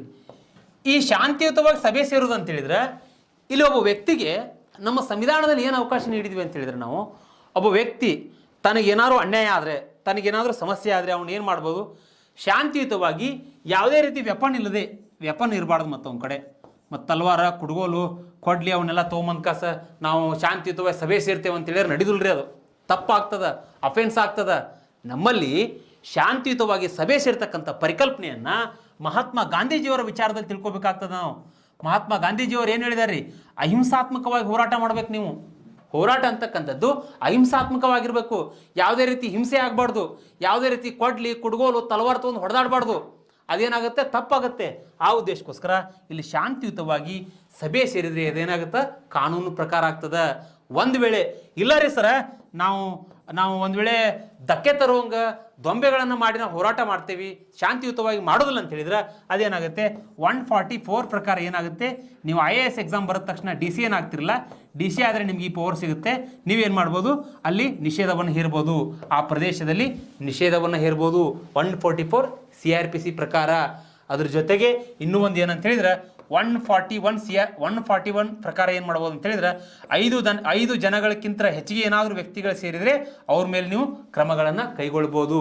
ಅವ್ರ ಮೇಲೆ ಕ್ರಮಗಳನ್ನು ಕೈಗೊಂಡು ಅವ್ರ ಮೇಲೆ ಆ್ಯಕ್ಷನ್ ಅನ್ನು ತೆಗೆದುಕೊಳ್ಬೋದು. ಈ ರೀತಿಯಾಗಿರ್ತಕ್ಕಂಥ ವಿಚಾರವನ್ನು ಸ್ವಾತಂತ್ರ್ಯ ಹಕ್ಕದಲ್ಲಿ ನೀಡಲಾಗಿದೆ. ಹಾಗಾದರೆ ಇಲ್ಲಿ ಏನಂತ ಹೇಳಿದ್ರೆ ಡಿಯರ್ ಸ್ಟೂಡೆಂಟ್ಸ್, ನಾವು ಈ ಮೂಲಭೂತ ಹಕ್ಕುಗಳ ಬಗ್ಗೆ ಇನ್ ಡಿಟೇಲ್ ಆಗಿ ನಮ್ಮ ಸಂವಿಧಾನಕ್ಕೆ ಎಷ್ಟು ಬೇಕಲ್ಲ ಅಷ್ಟೆಲ್ಲ ತಿಳ್ಕೊಂಡ್ವಿ. ಅದ್ರ ಜೊತೆಗೆ ನಿಮಗೆ ಇನ್ನೂ ಒಂದು ರಿಕ್ವೆಸ್ಟ್ ಏನು ಮಾಡ್ಕೋತೇನೆ ಅಂತ ಹೇಳಿದ್ರೆ, ಯಾವುದೇ ಒಂದು ವಿಷಯವನ್ನು ಓದಬೇಕಾದ್ರೆ ನೀವು ಆ ಪುಸ್ತಕವನ್ನು ಅಧ್ಯಯನ ಮಾಡಬೇಕಾದ್ರೆ ನಿಮ್ಮದೇ ಆಗಿರ್ತಕ್ಕಂಥ ಒಂದು ವಿಚಾರದಲ್ಲಿ ತಿಳ್ಕೊಳ್ತಾ ಹೋಗ್ರಿ, ನಿಮ್ಮದೇ ಆಗಿರ್ತಕ್ಕಂಥ ಆದರ್ಶದಲ್ಲಿ ಅರ್ಥ ಮಾಡ್ಕೊಳ್ತಾ ಹೋಗ್ರಿ. ಅಂದರೆ ಮಾತ್ರ ಏನಾಗ್ಬೋದು, ನೀವು ಪರೀಕ್ಷೆಗಳಲ್ಲಿ ಸಕ್ಸಸ್ ಆಗ್ಬೋದು. ಜೊತೆಗೆ ಇತ್ತೀಚೆಗೆ ಬರ್ತಕ್ಕಂತಹ ಪ್ರಶ್ನೆ ಪತ್ರಿಕೆಯನ್ನು ಅವಲೋಕನ ಮಾಡಿದಾಗ ನಮಗೇನು ಕಂಡು ಬರ್ತಾ ಇದೆ ಅಂತೇಳಿದರೆ, ಒಬ್ಬ ವ್ಯಕ್ತಿ ಸ್ಪರ್ಧಾರ್ಥಿ ಒಂದು ವಿಷಯವನ್ನು ತಿಳ್ಕೊಳ್ಬೇಕಾಗಿತ್ತು ಅಂತೇಳಿದ್ರೆ ಆ ವಿಷಯದ ಸಮಗ್ರತೆಯನ್ನು ತಿಳ್ಕೊಂಡಿದ್ದಾನೋ, ಕೇವಲ ಅಂಕಕ್ಕೋಸ್ಕರ ಕೇವಲ ಅದನ್ನು ಬಾಯಾಟ ಹೊಡೆದಿದ್ದಾನೋ, ಇದನ್ನೇನಂತ ಹೇಳಿದರೆ ಎಕ್ಸಾಮಿನರ್ ಟೆಸ್ಟ್ ಮಾಡ್ತಾ ಇದ್ದಾನೆ. ಆ ಉದ್ದೇಶಕ್ಕೋಸ್ಕರ ನೀವು ಯಾವುದೋ ಒಂದು ವಿಷಯ ಓದೋದಾದರೂ ಸಹಿತ ಟೆಕ್ನಿಕಲ್ ವರ್ಡ್ಗಳನ್ನು ತಿಳ್ಕೊಳ್ಬೇಕು, ಅದ್ರ ಜೊತೆಗೆ ಇನ್ ಡಿಟೇಲ್ ಆಗಿರ್ತಕ್ಕಂಥ ಮಾಹಿತಿಯನ್ನು ತಿಳ್ಕೊಳ್ಬೇಕು. ಹಾಗಾದಾಗ ಏನಾಗುತ್ತೆ ಅಂತ ಹೇಳಿದ್ರೆ ನಿಮಗೆ ವಿಷಯದ ಒಂದು ಸಮಗ್ರತೆ ಬರ್ತದೆ, ವಿಷಯದ ಒಂದು ನಾಲೆಜ್ ಬರ್ತದೆ. ಹೀಗಾಗಿ ಫಂಡಮೆಂಟಲ್ ರೈಟ್ಸ್ನಲ್ಲಿ ಬರ್ತಕ್ಕಂಥ ವಿಧಗಳ ಬಗ್ಗೆ, ಸಮಾನತೆ ಹಕ್ಕಿನ ಬಗ್ಗೆ, ಸ್ವಾತಂತ್ರ್ಯ ಹಕ್ಕಿನ ಬಗ್ಗೆ ನಾವು ತಿಳ್ಕೊಂಡ್ವಿ. ಇನ್ನು ನೆಕ್ಸ್ಟ್ ನಮ್ದು ಏನಂತ ಹೇಳಿದ್ರೆ, ನೆಕ್ಸ್ಟ್ ಬರ್ತಕ್ಕಂಥ ತರಗತಿಯಲ್ಲಿ ಏನು ಮಾಡೋಣ, ಈ ಸ್ವಾತಂತ್ರ್ಯ ಹಕ್ಕಿನಲ್ಲಿ ಬರ್ತಕ್ಕಂಥ ಇನ್ನೂ ಕೆಲವೊಂದಿಷ್ಟು ವೆರಿ ಇಂಟ್ರೆಸ್ಟಿಂಗ್ ಫ್ಯಾಕ್ಟ್ಸ್ಗಳದಾವ್ರಿ ನಮ್ಮ ಸಂವಿಧಾನದಲ್ಲಿ. ಫಂಡಮೆಂಟಲ್ ರೈಟ್ಸ್, ನೀವು ಒಂದು ಜಾಬ್ ತಗೊಳ್ಳಿಕ್ಕೆ ನೀವೊಬ್ಬರು PC ಆಗಬೇಕು, PSI ಆಗಬೇಕು, ಯಾವುದೋ ಒಂದು ಆಗದೇ ಇರಲ್ರಿ ನೀವು. ಬಟ್ ಈ ಸಮಾಜದೊಳಗಡೆ ಬದುಕಬೇಕಾಗಿತ್ತು ಅಂತ ಹೇಳಿದ್ರೆ ಮೂಲಭೂತ ಹಕ್ಕುಗಳು ಬೇಕೇ ಬೇಕು. ನಿಮಗೂ ಮೂಲಭೂತ ಹಕ್ಕುಗಳಿದ್ದಾಗ ನೀವೇನು ಮಾಡ್ತೀರ ಅಂತ ಹೇಳಿದ್ರೆ ಇಲ್ಲಿ ಆ ಒಂದು ಹಕ್ಕಿನ ಒಂದು ಸೌಲಭ್ಯದ ಬಗ್ಗೆ ಅರಿವು ಗೊತ್ತಾಗ್ತದೆ, ನೀವು ಅವುಗಳನ್ನು ವಿಚಾರಗಳನ್ನ ತಿಳ್ಕೊಳ್ಬೇಕು. ಹಾಗಾದರೆ ಕೊನೆಯದಾಗಿ ನಿಮಗೆ ಏನು ಹೇಳೋದು ಅಂತ ಹೇಳಿದರೆ, ಓದ್ತಕ್ಕಂಥ ವಿದ್ಯಾರ್ಥಿಗಳು ನಿಮ್ಮ ವಿಧಾನವನ್ನು ಬದಲಾವಣೆ ಮಾಡಿಕೊಳ್ರಿ, ಅಂದರೆ ಮಾತ್ರ ನೀವು ಯಶಸ್ವಿ ಆಗ್ಬೋದು. ಒಂದು ಸಲ ಸ್ವಾಮಿ ವಿವೇಕಾನಂದರಿಗೆ ಮತ್ತು ರಾಮಕೃಷ್ಣ ಪರಮಹಂಸರ ನಡುವೆ ಒಂದು ತಿಕ್ಕಾಟ ಪ್ರಾರಂಭ ಆಗ್ತದೆ. ಅಲ್ಲಿ ರಾಮಕೃಷ್ಣ ಪರಮಹಂಸರು ಸ್ವಾಮಿ ವಿವೇಕಾನಂದರಿಗೆ ಹೇಳ್ತಾರೆ, ಏನಂತ, ಸ್ವಾಮಿಗಳೇ ನೀವು ಧ್ಯಾನ ಮಾಡಿರಿ, ಮೆಡಿಟೇಷನ್ ಮಾಡಿರಿ ಅಂತೇಳಿ ಹೇಳ್ಕೊಡ್ತಾ ಇದ್ದೀರಿ, ನಾನು ಅದನ್ನು ಮಾಡ್ತಾ ಇದ್ದೀನಿ, ಪ್ರಯತ್ನ ಮಾಡ್ತಾ ಇದ್ದೇನೆ ನಾನು. ಆದರೆ ನಮ್ಮ ಮನೆ ಮುಂದ್ಗಡೆನೆ ಒಂದು ಫ್ಲೋರ್ ಮಿಲ್ ಇದೆ, ಒಂದು ಗಿರಣಿ ಇದೆ. ನಾ ಧ್ಯಾನಕ್ಕೆ ಕೂತಾಗ ಆ ಗಿರಣಿಯಿಂದ, ಫ್ಲೋರ್ ಮಿಲ್ನಿಂದ ನನಗೆ ತುಂಬ ಡಿಸ್ಟರ್ಬೆನ್ಸ್ ಆಗ್ತಾ ಇದೆ, ತುಂಬ ತೊಂದರೆ ಆಗ್ತಾ ಇದೆ. ರಾಮಕೃಷ್ಣ ಪರಮಹಂಸರೇ ಅಂತೇಳಿ ಕೇಳ್ಕೊಂಡಾಗ, ಆ ಗುರುಗಳಲ್ಲಿ ಕೇಳ್ಕೊಂಡಾಗ ಗುರುಗಳು ಹೇಳ್ತಾರೆ ಒಂದೇ ಒಂದು ಮಾತು, ಅದು ಯಾವ ರೀತಿಯಾಗಿತ್ತು ಅಂತ ಹೇಳಿದ್ರೆ, ವಿವೇಕ ನೀನೇನು ಮಾಡು, ಆ ಫ್ಲೋರ್ ಮಿಲ್ ಅಂದರೆ ಗಿರಣಿಯ ಮೇಲ್ಗಡೆ ಕುತ್ಕೊಂಡು ನೀ ಧ್ಯಾನವನ್ನು ಮಾಡು, ಅಂದಾಗ ಮಾತ್ರ ನೀ ಸಕ್ಸಸ್ ಆಗ್ತೀಯ ಅಂತ ಹೇಳ್ತಾರೆ. ಅಂದರೆ ನೀವು ಓದ್ತಕ್ಕಂಥ ವಿಧಾನ ಎಲ್ಲೋ ಒಂದು ಕಡೆ ಡಿಸ್ಟರ್ಬೆನ್ಸ್ ಆಗಿದೆ, ನನಗೆ ತೊಂದರೆ ಆಗಿದೆ, ಮನೆಯಲ್ಲಿ ಕುತ್ಕೊಂಡ್ರೆ ಓದಲಿಕ್ಕೆ ಆಗೋದಿಲ್ಲ, ಅವೆಲ್ಲ ತೆಗೆದು ಹೋಗೋದು ಬಿಡ್ರಿ. ಗುಡಿಸಲ್ದಾಗ ಇದಕ್ಕೊಂದು ಕಾಸು PSI ಆದಂಥವ್ರು ನೀವು ನೋಡಿರ್ಬೋದು. ಯಾವುದೋ ಒಂದು ಬುಡಕಟ್ಟು ಜನಾಂಗದಲ್ಲಿರ್ತಕ್ಕಂಥ ಒಬ್ಬ ಮಹಿಳೆ DC ಆಗಿರ್ತಕ್ಕಂಥದ್ದನ್ನು ನೋಡ್ಬೋದು. ನಿಮಗೇನು ಯಾವುದೇ ರೀತಿ ಒಂದು ಓದ್ತಕ್ಕಂಥ ವಿಧಾನದಲ್ಲಿ ನೀವೇನು ಮಾಡ್ಬೇಕಂತೇಳಿದ್ರೆ ನಿಮಗೆ ನೀವೇ ಅಡ್ಜಸ್ಟ್ ಮಾಡ್ಕೊಂಡು ಓದಿದಾಗ ಕಾಂಪಿಟೇಟಿವ್ ಪರೀಕ್ಷೆಯಲ್ಲಿ ಸಕ್ಸಸ್ ಆಗ್ತೀರಿ ಅಂತ ಹೇಳ್ತಾ, ಇದುವರೆಗೂ ಕೂಡ ಈ ಒಂದು ಕಾನ್ಸ್ಟಿಟ್ಯೂಷನ್ ತರಗತಿಯನ್ನು ಆಲಿಸಿದ್ದಕ್ಕೆ ಎಲ್ಲರಿಗೂ ಕೂಡ, ಕರ್ನಾಟಕದಲ್ಲಿರ್ತಕ್ಕಂಥ ಎಲ್ಲ ಸ್ಪರ್ಧಾರ್ಥಿಗಳಿಗೂ ಕೂಡ ಈ ಸಂತೋಷ್ ಲಾಡ್ ಫೌಂಡೇಶನ್ ವತಿಯಿಂದ ತುಂಬ ಹೃದಯದ ಧನ್ಯವಾದಗಳನ್ನು ಹೇಳ್ತೀನಿ. ಎಲ್ಲರಿಗೂ ನಮಸ್ಕಾರ.